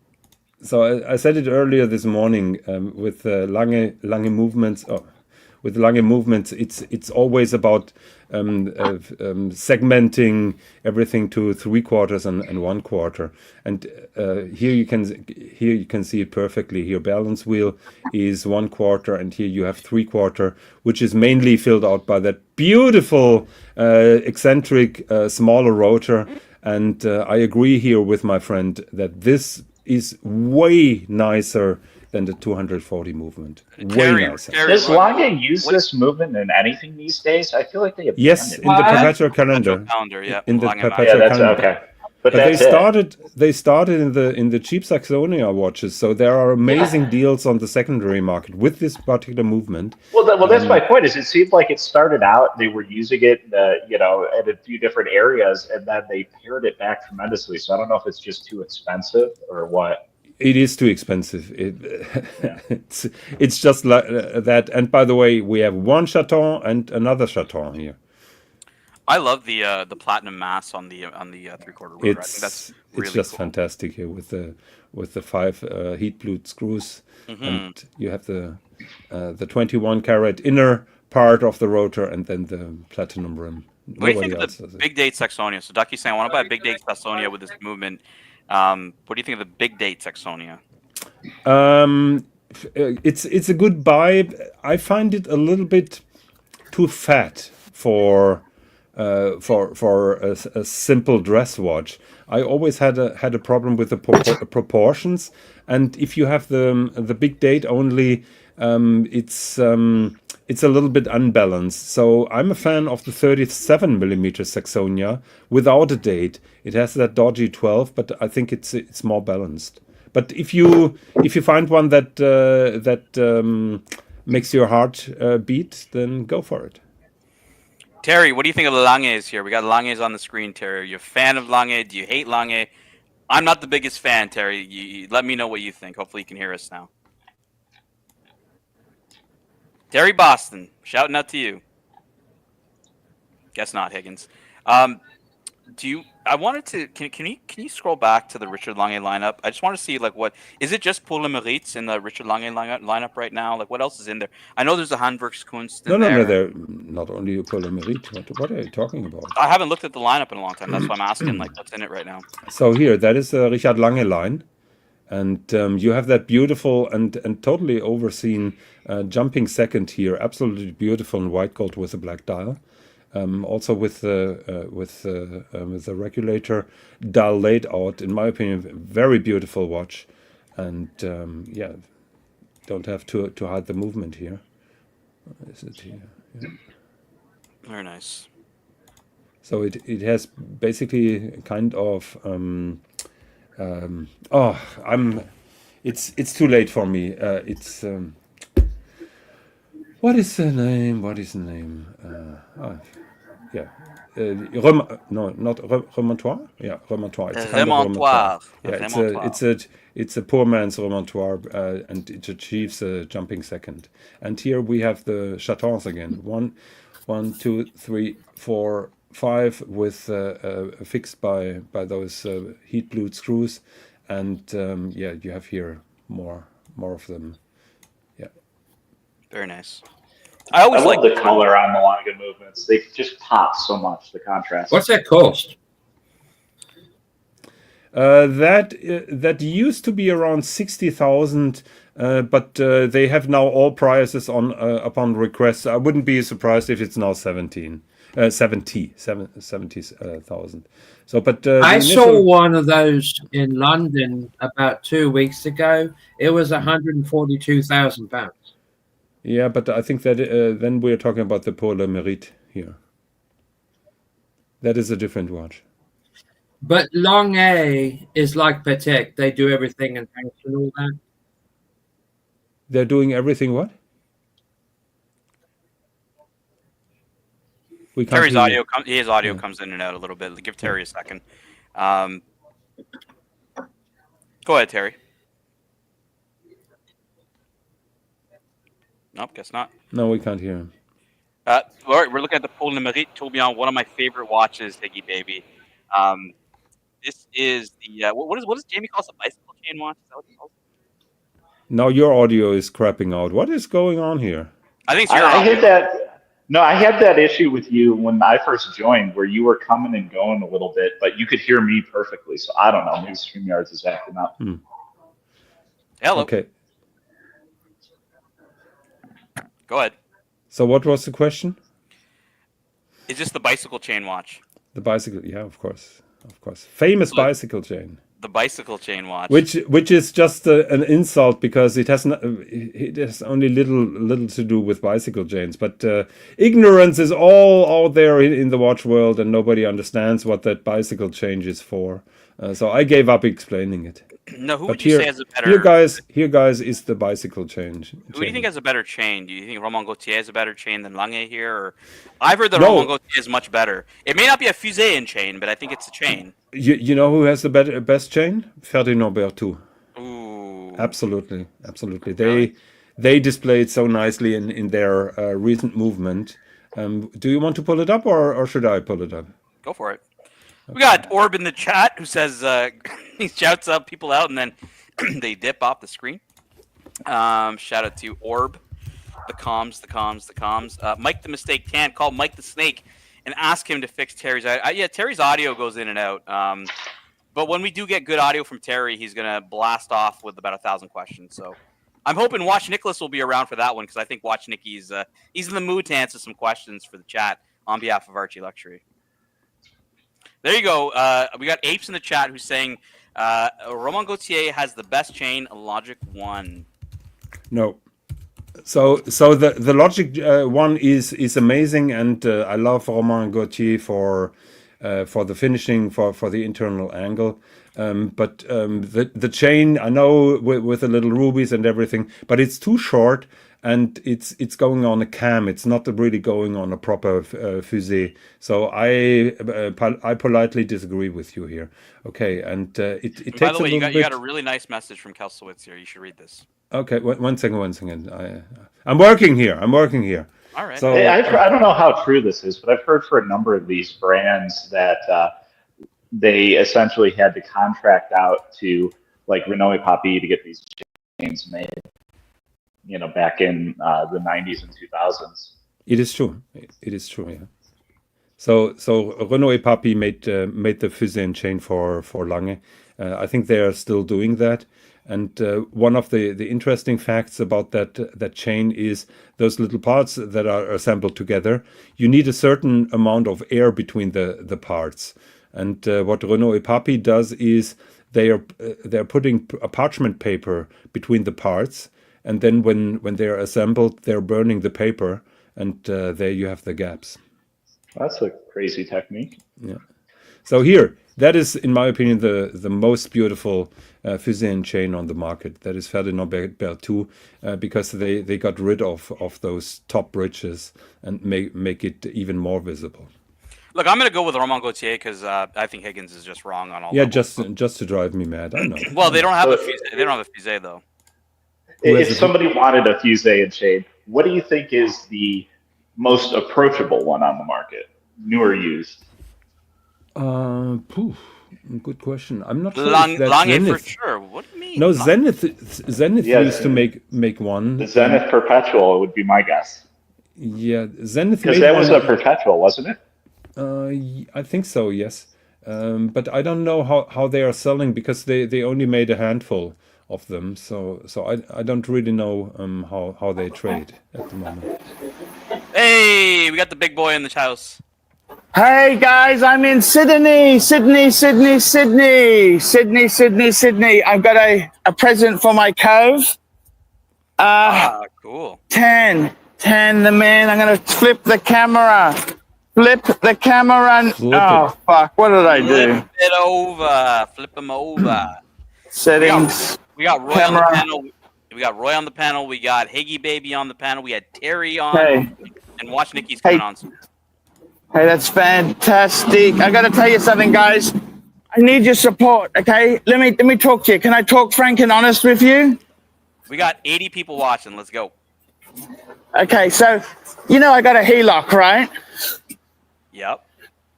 So the HELOC was so that if my business went shit, I don't lose my house. I can keep the payments going, okay? Keep them going. Okay, the only problem is I've fallen in love. I want to get a third Breguet. So I want to get a third Breguet. You're risking losing the house just for another Breguet? Is that what? Sorry, I'm risking what? You're risking losing the house now for another No, I'm Breguet? not losing the house. I just want to know whether you guys think I should use my HELOC to buy another Breguet. Do it, big boy. Because I can always sell something if I'm short. I could sell the Rolexes in the future. But let's be positive. Why do we need to talk negative? Winners don't talk about negativity, okay? Look, we're running Winners a poll. do things. We're running a poll. And we're running a poll. We've got 300. No.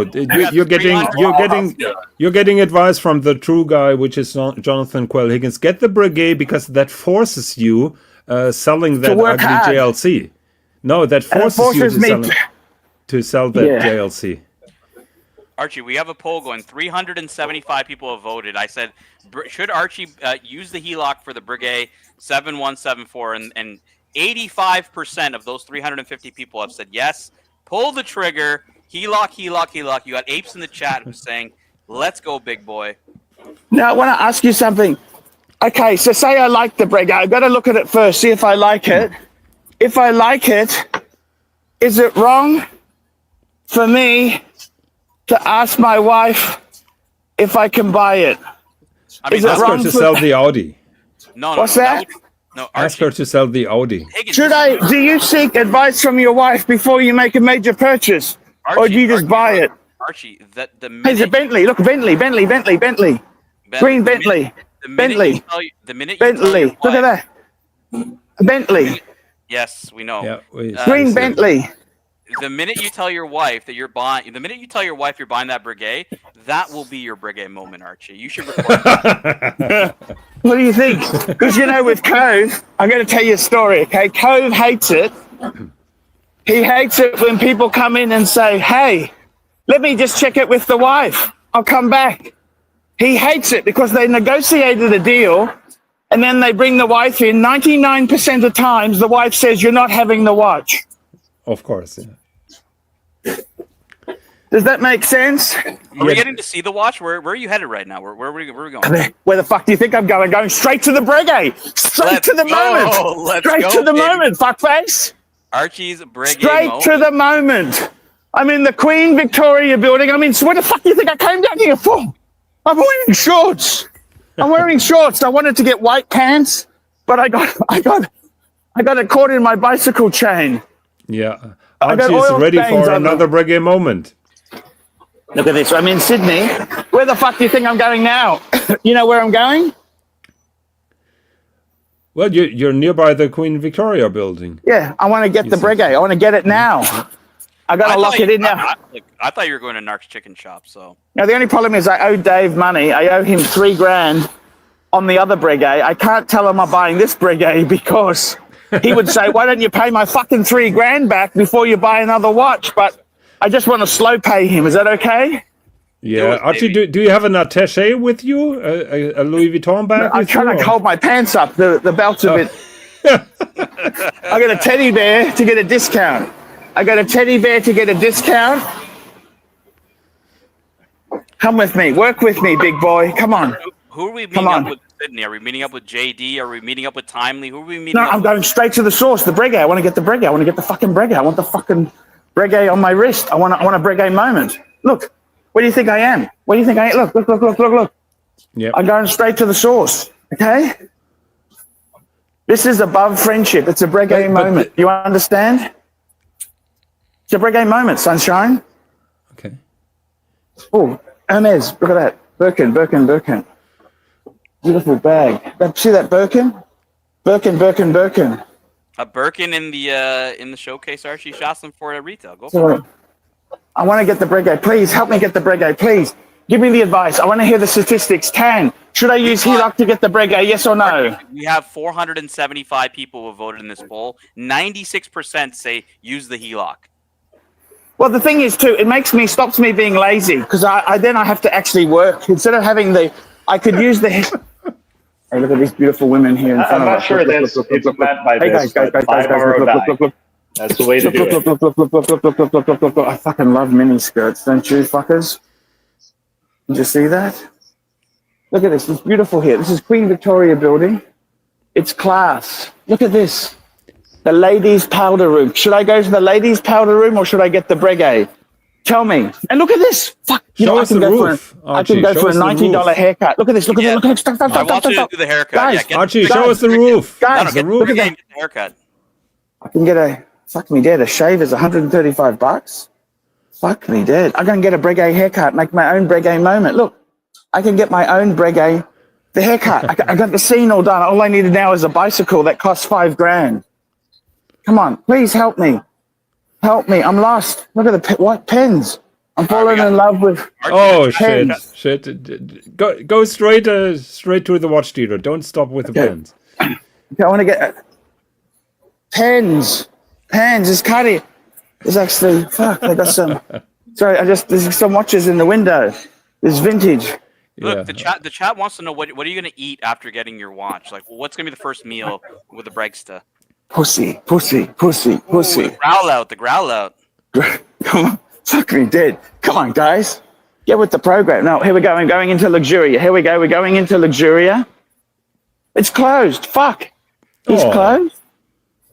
How could he be closed? That would be a nice video of a Breguet moment closed. Oh, here we go. Hello. You're closed. How you going? I'm very good. You're wearing a Breguet. No, Odysseus. Yeah, Odysseus. Hey, so I just want to say to you, Cove, Yes. I want to say this to you. Yes. I really like the Breguet. Yes. I like the price. Yes. What I want to do is I want to bring my wife here and ask her what she thinks. What do you think of that idea, Cove? Is that a good idea? That's a good idea. I'm joking. You know that. Let's have a look, Cove. Here's a present for your Thank you. feet. I got that from Harrods when I went to London. See, it's got Harrods on his feet. It's cute. Yeah, I got that for you. I forgot to give it to you last time. Let's have a look at this Breguet there. We're going to have a look there, guys, okay? He's got the Arnold and Son. You know, the Arnold and Son. I can't believe that Why didn't did he sell. buy that That's back? Why did he buy that back? because he looks after his customers. That's the reason. He doesn't, Wow. he always buys back stuff. See, it's actually amazing bang per buck. I'm just going to have a look here. We're going to have a look now, okay? The crowd wants to see the Odysseus. We want to see the Odysseus. Oh, the Odysseus. Come here. Let's have a look at just leave it on your wrist. There you go. My God. Do you like it? I like It's it. steel or white gold? It's White gold, because it's on the Yes. rubber. Very nice. Oh no, he's breaking up. Yeah. What do you think? Is this a Breguet moment or what is this shit? Oh, the trigger, big boy. What do you think? Sorry, we're having a look here. You know, we got cool jazz playing here. What do you think? Now, I'm going to take my Breguet off because I wore a Breguet to pick up my new Breguet. You know what I mean? Okay, so that's my existing Breguet. What do you think, guys? Tell me yes, no, maybe. What do you think? Please. Do it. Do I Buy get it. the wife to approve it first? I don't want to buy it without her approval. Can we make sure she says okay? Fuck that.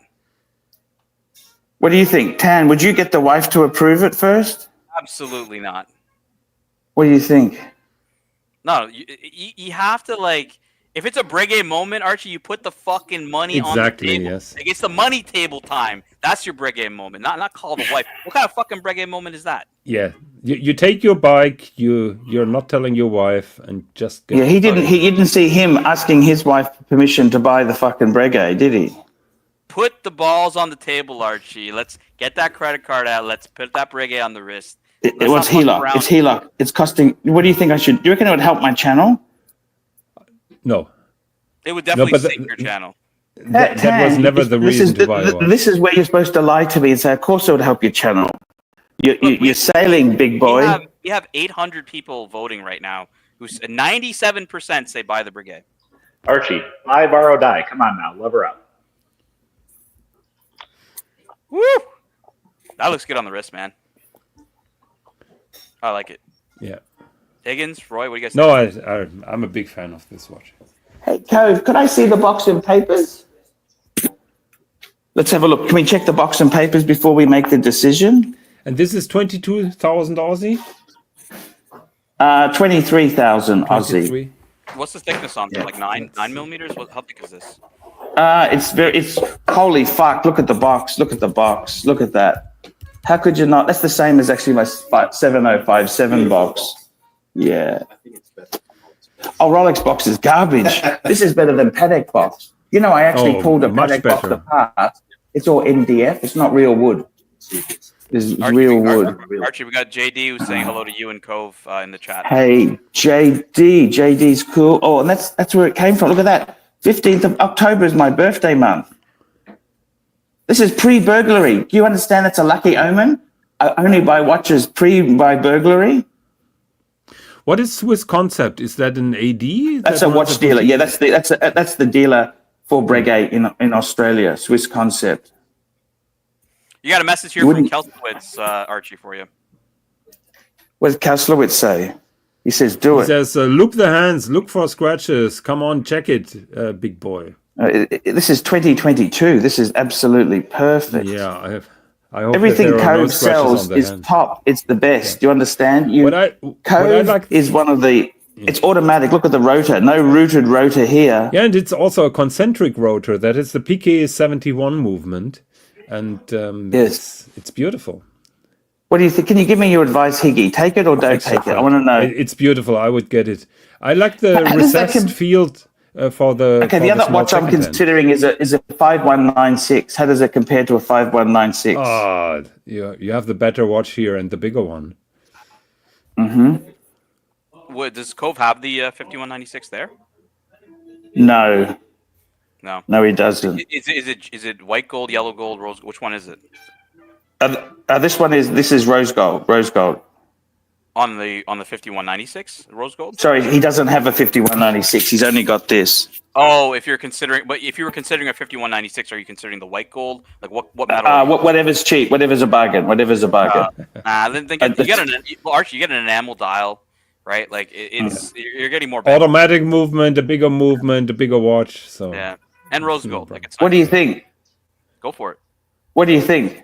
Look, it's a lot of money, guys. It is $14,400 So you won't get a 5196 for 14,400.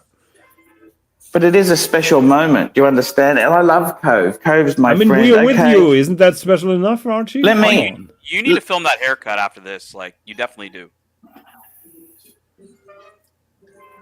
I'm not paying $95 for a shave. It's $90 for a fucking shave. Maybe do I need a shave? Look at me. I missed a bit this morning. What if we get a super chat for that? Ask Cove if he has a special treatment for his clients, because sometimes they are teaming up with a neighboring shop, and probably he's giving you a voucher. So AC3, what if someone super chatted like $100? Like you wouldn't get the haircut? Yeah, of course I would. All right, guys. Super chat $100. Archie Luxury will get his hair cut with his new Breguet, his Breguet moment live on air. You can have your own Breguet moment with Archie Luxury. And by the way, the air horn is still $3. The Alp horn. I like air horn. All Archie, what are you thinking here? Why are we like, what is loser talk? Why are you questioning Yeah. this? Pull Okay. out the cash. Pull out the cash. I tell you what. Let me go and do the deal with him. I'll come back in a minute. Okay. All right. Oh, now the Actually, haggling begins. Actually, I'll set the clock up. I'll set the watch up. Okay, let's set the watch up so you can. We'll put the two together there. You can just leave that on the screen whilst I go and negotiate. I've got to turn the mic off. Okay. All right, no problem, no problem. We'll keep the chat entertained. $100 guys, of super chat, and Archie will go get his haircut with his new Breguet. Maybe you can even dictate the haircut of what kind of. He will get the haircut after the haircut. That's exactly it, man. That's exactly it. And I don't know if it was JT or somebody else earlier who said, is Archie going to go for KFC? I think that would be a great idea as his first meal with the Breguet. We got a $2 super chat. Ken Fresno, $2. Get the Breguet and the Brazilian. All right. Definitely not for the horns. I think he took more than that for the horns. They ain't cutting those off. So I'm going to leave this up for Archie to read out for you, Ken Fresno, when he comes back. But shout out to you. $100 Archie will get his haircut with his Breguet. Oh, shit. Okay, I'm taking my phone. I'll be back in a minute. Yeah, you got to do the air horn. We got our Irish friend Jeremy Kearney in the chat. €2.50 air horn hair. Pull out the Alp horn there, Higgy baby. Pull out the Alp horn. Yeah, P-Clan, it's some kind of like jazz music. I can hear it through my headphones. It's a little faint, but he's definitely got jazz music. It's a nice setup in there. I do like the way they have that place all set up. We saw JD was in the chat earlier. I'm sure Timely Behavior is listening in. All the Sydney guys. If Archie was in town, I'd be, obviously if you have the time off or you're not at work right now, I'd be checking out what's going on at Luxuria, I believe. Archie is buying some watches. AD Never Calling. Archie is doing the deal right now. He's negotiating for this Breguet on the left to be his third Breguet in the collection. And we're in Sydney. Archie's on scene in Sydney. Where is Washnick? Washnick will be on, I think, in half an hour. He's going to round off the last hour of the Archie, show. be careful with your headphones. Ooh, Thank you very much for the super chat, Jeremy. That is loud. That was for Jeremy Kearney, the air horn. Yeah, look, Higgins and Roy, enamel dial, small seconds, Breguet numerals, Breguet hands, like rose gold, really nice piece, I think. Look, if we're taking away the fact that this is financially totally irresponsible, it's a great watch, and he should get it. Well, that's why I think what is a bit of the charm of the Archie Luxury channel is he's known to buy things that are just not hyped, that are not loved. But he loves them, right? And I think that's the endearing part about it is the fact that he is so enthralled by these pieces. I mean, yesterday he just said that his business is shit, that he has too much debt. But yeah, that's what a HELOC is for. Why doesn't he just buy the 5119? I don't know. The 5119 is a bit smaller. I think that's 36 mil. So that'll be his first complaint. It's just a small watch. But yeah, no, he's also looking for it on the cheap there, David N. So, yeah, I think that's why. But yeah, guys, I think this is a good choice. I like this comment. Even the two in the collection here, right, side by side, Tradition on the right, and you got a Classic on the left. Like, I really think, it's hopefully Jin's listening, because I know he said he may be in the chat a little later. He was a big fan of these Breguets on the left. At least he doesn't have three identical Breguets. Those are really different. So his Type 20, and then those two are very, very much apart. I don't know what he's doing here. He's got his glasses upside down. The audio or the video is kind of cut out here. I have no idea what Archie Luxury is doing, but I have a feeling he's going to be buying this watch, and he's going to be taking it out to KFC for a meal. I mean, he said he was going to negotiate, right? Yeah, I'm not sure if that price 23,000 was the asking price. Maybe we can find Cove is Luxuria, isn't Luxuria, it? yeah, it's Luxuria. 1 second, Luxuria. Let's check there. Luxuria. AD Never Calling. I think it's Luxuria. It's one of his friends. It's Cove in Sydney. That is who he's hanging out with right now, and he's buying that watch from. He brought it up, I think, the other day. So pretty sure it's on Luxuria, but we never know. Maybe it's been taken down. Who knows, guys? Yeah. Who knows? Who knows? We are waiting live on scene from Sydney. Archie Luxury is buying. He's having his Breguet moment. The watch is on Luxury for 23,500 Aussie. He's dropping 23,000 from his home equity line. I think he's getting a discount. All right, guys, he's getting it for 22,900 right now, off his home equity line of credit. Yeah, he never called. I'm trying to see if he's gonna get that haircut. He said for 100 US, he'd go get one of those Breguet haircuts. But look, while Archie does that, maybe I'll annoy the chat here with a Breguet moment for you guys.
My Breguet moment. I would say very sharp focusing. Those new cameras are paying off. So I don't know, man. I don't know. Archie is he's trying to very, very hard, guys, to have his Breguet moment. Now we're gonna see how much of a discount he got. You said 23,000. What, 23,005 or what was it? 23.5. I just have it. 23.5. 1 second. Yeah, you just removed it. Okay, well, Dirk Diggler says Archie will get a free Breguet umbrella, and we'll say he got a discount. Yeah, probably, yeah. So here it is. 23.5, guys, 23.5. I'm sure if you add it to cart right now, Archie would not get that watch. So if you want to, if you want to give Archie his Breguet moment, you're vile, evil. Come on, you can't do that. That would be the Breguet moment I'm looking for. that would be a great video when it's when Cove goes to him and says, "Well, it's sold online." For asking, it's sold online for asking, right? Yeah. Breguet should use that in their next marketing commercials. I don't know. Archie, he put a lot of effort in this. He's really like all about this Breguet. I really like. That's why I don't want to break his heart, right? I think he's very excited for it. So it's hey, what can we do? We're all just patiently waiting for AC3 to pull the trigger. Tell us it's his watch. Let me know in the chat if you guys agree, disagree with this Breguet purchase. It seems like it makes them happy, right? Wouldn't it be funny on the reflection of that watch? You can see both wrestling here live on the air. Oh yeah, but you know, and he's obviously got the third as the Type 21, right? So you know, he's gone for that Breguet trio. He's gone all into the deep end with Breguet. Now look, we all know this is going to be terminal. He's going to take forever to sell these watches. I'm probably going to offer him like 50% of what he paid for them. Do you think the buyer's remorse will kick in this week or next week? Oh, the buyer's remorse will kick in the second he walks out of that door, man. Like, he's gonna realize, like, I just dumped $23,000 into like basically a watch that, like, Roy, what would you pay for this? Like $3,000? I mean, I think it'd be a great watch at about around like 10, 12,000 US. Yeah. Yeah. But I mean, I really would not want to be into it more than 12. Yeah, I think Archie's he's gonna go a little bit off the deep end here. Where is Pluto, GB? Well, Pluto's on the screen. Okay, we got a little bit of a problem. Okay. What's up? What is the problem, Archie? They declined the transaction. That's what happened. Oops. Okay. Okay. Not only that, they rang my fucking wife and say, "Did you just put through a 9?" That's the last thing that yeah. went to. You got a super chat here for Archie on the screen. Super chat. Get the Breguet. Here we go. This is Ken See, that's why you Fresno. have to Get the call them ahead of Breguet time and let them know you're doing it. and the So then they Brazilian. don't ring the wife. $2. Thank you. Thank you. Look at that. Look, you know what? I think the Breguet is just really cool watch to have. So Breguet I got two. See, then I think that's it. I've got enough Breguets. I got the enamel dial. That's automatic. I got a 7057. That's manual wind, traditional. Yep. And I've also got the Breguet Type 21 as a sports. What do you think? Yeah, famous last words. Don't you need a Marine at that point? You definitely need a I was thinking of also a Steel 20. What do you think? No, you have the gold one. Come on. Oh, you got the gold one. Get a, if you're going to get a fourth Breguet, get the Marine. Not the current one, but the Marine previous is fucking generation. ugly. No, please. No Archie, Marine. You don't like the previous gen? Oh, no. Well, I got a Archie, message. from Mike the Snake is saying something. Why don't you read this out from Mike the Snake? Oh, yes. What is he saying? Mike the Snake says, loser talk, buy 2 more. Well, send super chat now. I really do like Breguet. You know, I think that's my brand now. You know, I'll be honest with you. I did Pateks before. Tan, you've taken the Patek mantle. I was the first to have 5 identical Pateks, right? Yep. And you admit you bought your Pateks to mimic my collection, didn't you? I bought them mostly to piss you off, but yeah, sure. And I mean, let's face it, you've done a great. How many Pateks you got? Ooh, 4 right now. 4. Fuck. Okay, so I got 3 Breguets, but that's better than Rodent, don't you think? Rodent won. I mean, Rodent once sold a bluesy for a Glasuto Original. Like, come on, man. Not even the same league. You got a super chat here from Frank the Tank. Frank the Tank, we got here. Arch, while you were there, you can check out the Chopard Alpine Eagle. Eagle, he's asking, can blue you check dial. There you go. Can you check it out for him? is what he's We asking. can do anything for him. We There you can go, do Frank. anything. He wants to see the Chopard Alpine Eagle Arch. I just got a customer in the store. I've got to be a little bit careful. I've got to be mindful, you know. I'll do it. I'll certainly do it there. It's Breguet owners are discreet. yes, I got to be honest with you there, Jonathan. I need to get a bicycle now. I need to get a trendy bicycle. What do you think? And some white pants. Did you White pants. research if they are selling those in Australia? Those bicycles are very expensive. Do you know who makes them? Because probably it's from Cheaper. Brompton or something. Always. They're handmade, aren't they? I don't know. I have to research who makes those Breguet bikes. Archie, how's that enamel dial in person? Because obviously on the video it's not going to come out as nice. How's the enamel Look, in person? it's absolutely amazing. I mean, seriously, no jokes aside, compare that to a 5170. Sorry, a 5196. This Yeah. walks all over it. It's 40 mil case, automatic. I also love the fact that it's one of the few automatics without a date. Most automatics have a date in that genre. Don't you agree, Higgy? Yeah.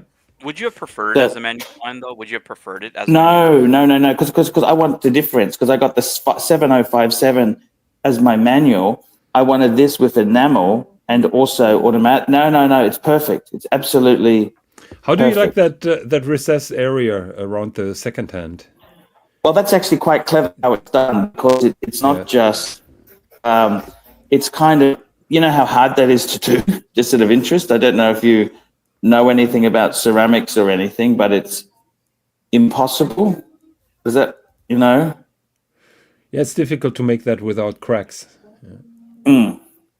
So I love the Breguet numerals on it too. Don't you love I was thinking about getting a Breguet tattoo. What do you think of that idea? Was this from the era when they were still hand painting the numerals on? Do you know? This watch is 2022. So it's actually, this is the newest Breguet I own. But They used to hand paint them. They used to hand paint them. That was why. Yes. I'm not sure to tell you. Higgy might know. No, Higgy, how did I you don't sell know these as well. Breguet? Did you sell many of these? Or Oh, yeah. Would people buy the 7147 or they'd buy the 705? What's the difference? What's Actually, the genre? when I sold Breguets, they only had those Guillotine dials. Those 2 watches are generations after. So Oh, Yeah, I was selling the Guilloche-Dals, the Moonface with power reserve, the eccentric with Moonface and Iggy, what kind of a buyer? What kind of a buyer would buy one of these watches back in the day? People who were looking for a complicated watch but didn't have the money for to buy a Patek. I don't say that. That's awful. Well, but it is the second best because you have to keep in mind. You have to keep in mind. AP didn't have alternatives really in that field.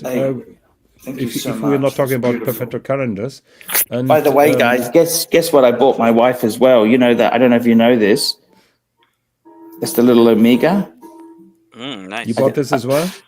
No, I gave her that because she just approved $23,000 purchase from the HELOC, for fuck's sake. You understand? It's very important to me that the HELOC gets I wanted the watch. Do you understand? I flew down to get the watch, okay? Yeah. And I'm so what seeing did you tell friend, her why you're flying to Sydney?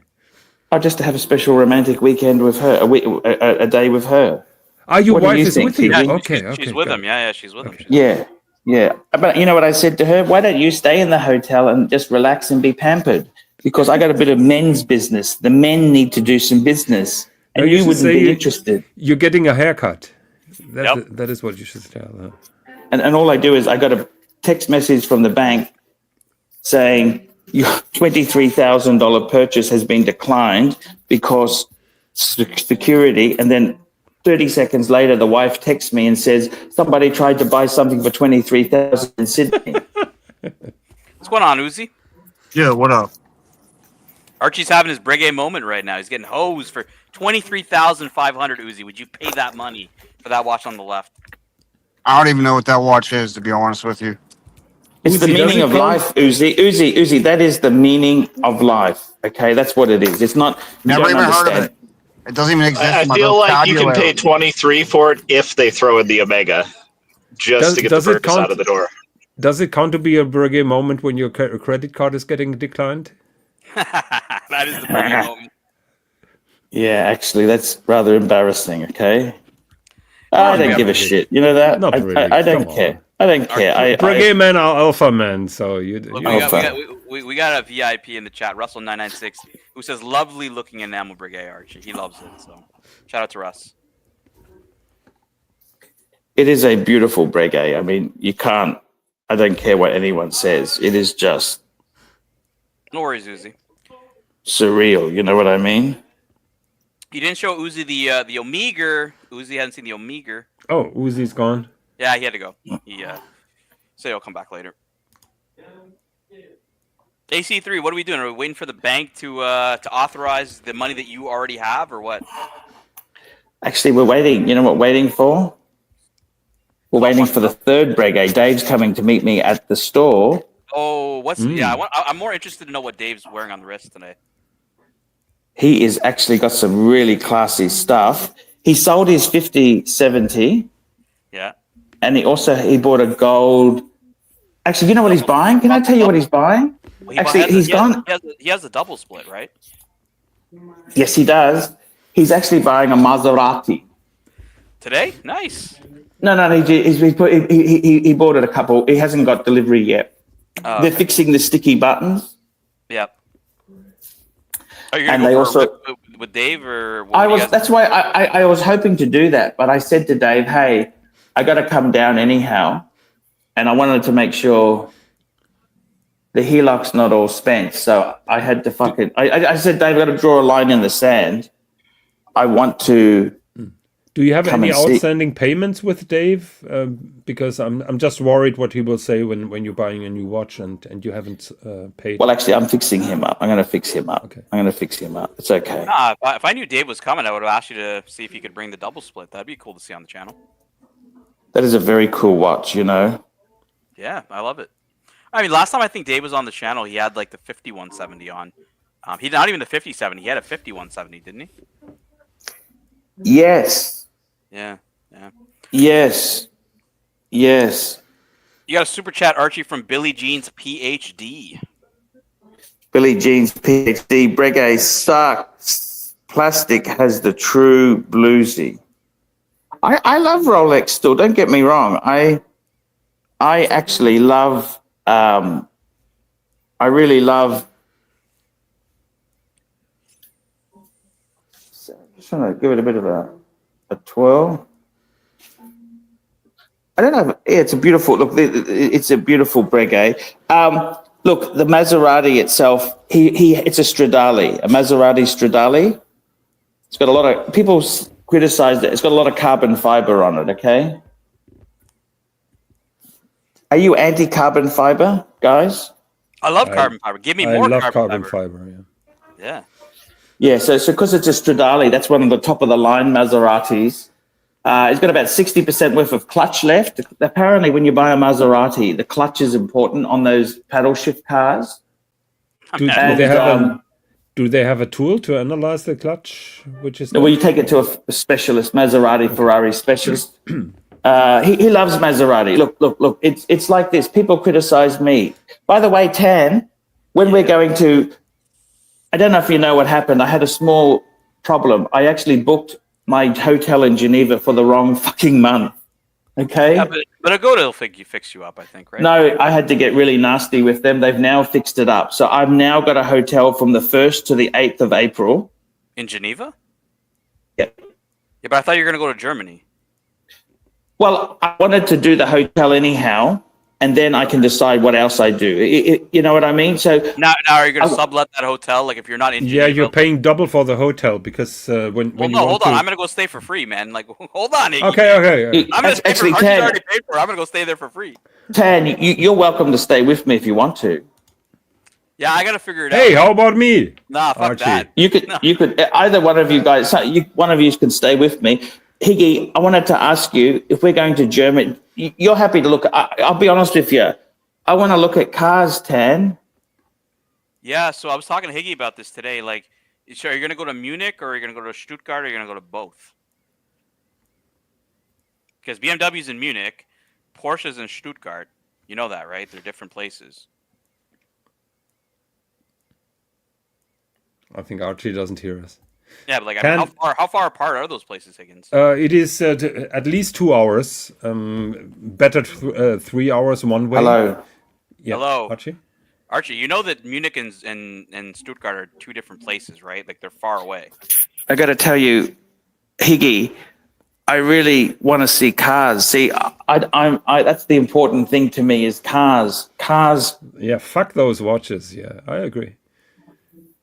Well, what do you think? No, I want to see Patek Museum, but I'll be honest with you, I want to see cars. I love cars, don't you? Yeah. I'm happy to show you around. But Archie, are you going to go to both BMW and Porsche, or are you just going to go to BMW? I'm going to go to both. Nice. I think you should go to both. Yeah, Personally, are you coming? Yeah. Are you coming? Are you coming? Are you coming? Iggy's trying to twist my arm. He said he would buy me a liter beer if I came. So please, I would love you to come, Tan. I really mean it, man. You notice how Higgy hasn't acknowledged that, by the way? And we talked about half a liter beer, to be precise. Exactly. Higgy Come on. He would not pay for the full liter. Let's not get overboard here. Half a liter is maximum. By the way, Archie, P Cars is actually going to Porsche the week after that you're there. So that's shitty timing, P Cars, unfortunately. Maybe P Cars is doing a delivery. Who knows, guys? Who knows? So Tan, you're now in good hands with the Pontiff. I think I'm going to bed now. Yeah, it's late for you, man. I appreciate you coming. Talk to you later, guys. Thank you very much for having me. Thank you so Roy, much, man. Roy, nice meeting you, and see you next time. Yeah, nice meeting you. Bye. See you, Higgy, baby. AC3, big day. We got the Breguet moment happening live. I just feel guilty. I feel guilty. You know what I mean? Can you, if you're just chilling, can you do this for Frank the Tank? Can you get the Chopard Alpine Eagle Blue Dow 36? Ooh. Yeah, you pay $10. Like, I think sure, we can get it out for him. Let's have a look. Let's go and have a look. The Alpine Eagle. Here it is. Where is it? Here it is. Here. It's fucking beautiful. I can get that out if you want. 36 we'll mils. Get it out. With diamonds. Hey, Code, could I just look at one watch here for one of my? That's the Chopard. Yeah, that's beautiful. That's a ladies or a man's one? Ladies. The retail on that is huge. $26,000. Look at that. I tell you what, this is actually the blue it's like an iridescent blue. It is. Can you give It's us a like wrist shot, Archie? Can you give us a wrist shot? You put it on. it's a lady's watch. It's too small. It's ladies. I mean, I've met you in person. Your wrist is pretty small, man. Like, Ooh, that's not going to fit. I can tell you that's not. It's actually wrapped up because it's brand spanking, never worn. It's got all the stickers. See, the stickers all are right, all over it. Give us the review. Your Archie Luxury is live. Giving us. Look, I honestly, look. Honestly, it's kind of not my cup of tea, right? But a Chopard, if you've got a woman who's already got a Rolex, they've already got a Patek, they got a Cartier, far out. It's a sparkly dial. My wife would love it. We've got a super chat. You know what I mean? It's. I think it's a beautiful watch. It is absolute. The Chopard Eagle is. I like Chopard. Chopard is a really luxury maker. They're very cool. Chopard. Super chat from P Cars, Archie. $7.18. Also check the blank pane Virile very moon phase. I will check that out. So what do I think of it? Look, I tell you honestly, sex for life. What do you think? You gave that, you get sex for life?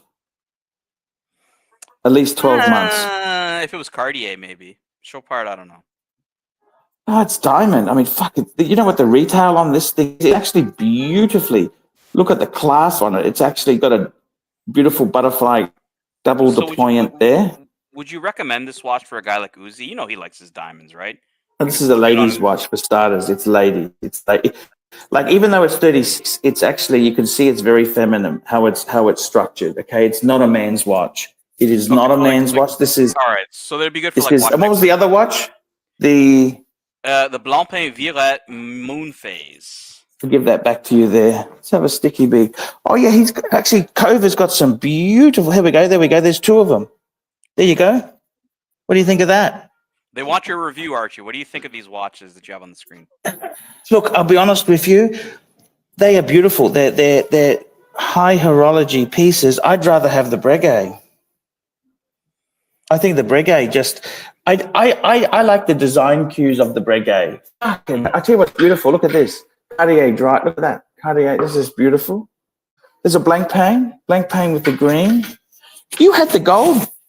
You had the gold blank pane too, didn't you? You sold that? You know, the 9-carat one? I think we sold that. That was a limited, it had a bronze gold, didn't it? That sold. Jeez. I can't believe it. That was so expensive. I got a friend who bought one of those. They are so amazing. Beautiful watches. He's only got one other Breguet, which is that, the other Breguet is he's got the Breguet, which is the chronograph Breguet, which is super. It's gorgeous. Yo, it's a gorgeous piece. Watch Nicholas join the show, Archie. Hey, watch Nikki. How are you going? Hey, good. How are you? Hey, I am fantastic. Just having a look around. He's got some beautiful watches. Archie, I'm going to let Watch Nick just round us off for the show. So I got to do some admin stuff in the background. So no, that's okay, man. I'm in the chat. I'll check you guys out from the chat, guys. Thank you so much for having me. Yeah. Roy, thank you. Thank you so much, actually, Watch Nikki. Yeah, thank you so much. Archie, for sure. It's great to have you helping us out there because I got to spend some time with the wife. I've just put through $23,000 out of the HELOC. That's a lot. To do some. Yeah. That's Aussie. It's not too bad. US, what's that? That's only. What, like 16, 17, 18? Yeah. That's still a lot of money. Yeah. You reckon? I mean, kinda, yeah. I tell you what, I reckon the bargain is here. You see that IWC Mark 18? That's fucking gorgeous. I like. That's amazing. Watches. That's a bang per buck. Those. That's a real bang per buck watch. That. I like the marks. I like all those pilots. Yeah, I like all the pilots. All the pilots from IWC. Yeah, no. They are really, really cool. Really, really cool. It's So did you pick up the Breguet yet? Like, so weren't you going to pick up the Breguet? No. Actually, I've got a third Breguet I'm picking up. So this is the 2 dress watches is done. Oh, Holy shit, Patel Philippe, $100. Get the haircut, biker, on stream. Don't soft cock us, big boy, and make sure it's luxury. Luxury haircuts. Luxury haircuts. There we go. Look at that. Look at that. That's a nice 1-2 combo. That's really nice. I like the dial on that one on the left, Archie. It's really that's actually enamel dial, so that's like a porcelain. It's like porcelain. They fire it in a oven, and it's very traditional sort of watchmaking. The other one, so I've got a third one which I'm buying back. My friend's coming here soon. I think that's enough for a while. Are you buying back the Type 21? The Type 21. Okay. XX1. That's the 21. XX1. I am buying that back. Correct. Yes. To quote now. Yes. Those are great watches. I really like those watches. I think the XX or 21, whatever. Those are really, really nice looking. Really, I gotta tell you, I admire the fact that you got that white gold Yachtmaster. You know what, Archie? You can get such a great like it's not for me, right? It's not for me, right? Like for me, it's kind of a dog. I know it's kind of a dog. No, it's not a dog. No. Actually, if I was really, really wealthy, that's the one I fucking want. It's kind of stuff. Like my problem is my ego wouldn't allow me to spend that much without. I'd have to go yellow gold just because I'm not as classy. You want the fuck off piece. I get that. I wanted that too. But I wanted the white gold is amazing. It is amazing. That is such an amazing watch. I really like it. I like it. Hey, what's happening on the stream? So you were doing streaming full time now. How many days a week? What's happening? Tell me the story. I'm doing it every day after you, Archie. I'm doing it every day because you've helped so much. So I'm doing it daily now after you. So what's happened with our friend Curly? What's happened with him? We love Curly. Curly's our friend. Yeah, I don't know. He gets kind of nasty and vicious sometimes. I think he gets worked up. I don't hate anybody. I'll be honest with you. I really don't hate. I don't hate anybody. I've done well out of the business. I'm doing okay. I don't have a problem, I don't understand. Look, you got to be grateful for what you get in life, I've been dealt some good hands. So, you have to stay positive. I think exactly. You have to stay positive. Exactly. What's happened to Narc? Is he back or what's happened to him? Ooh, well, there's always a lot of drama with Narc, right? I don't know. I think, you have to ask the question, is it friend or foe with Narc? Friend or foe? I think he's friend, right? I think he's friend, right? Don't you? I don't think he's foe, but he can be kind of, you know how he gets. It's tough. You know what I mean? It's tough. Narc helps, though. I think Narc helps. I think Narc's cool. Narc is very cool. Yeah. I think it's good to just have open arms, Archie, like have your platform open, like everybody's allowed to come back, like no closed doors on anybody. And so, Now, I'll tell you what we'll do on this stream here. I got to shoot off soon because Dave's coming. He's a bit shy after Narc abused him. Yeah. Why don't you run this stream for another until half-hour mark, and then take it to your stream? All right, we'll do some watch talk to finish this up, Archie. Yeah. So I'm just checking how Dave is going because I want my fucking Breguet. You know that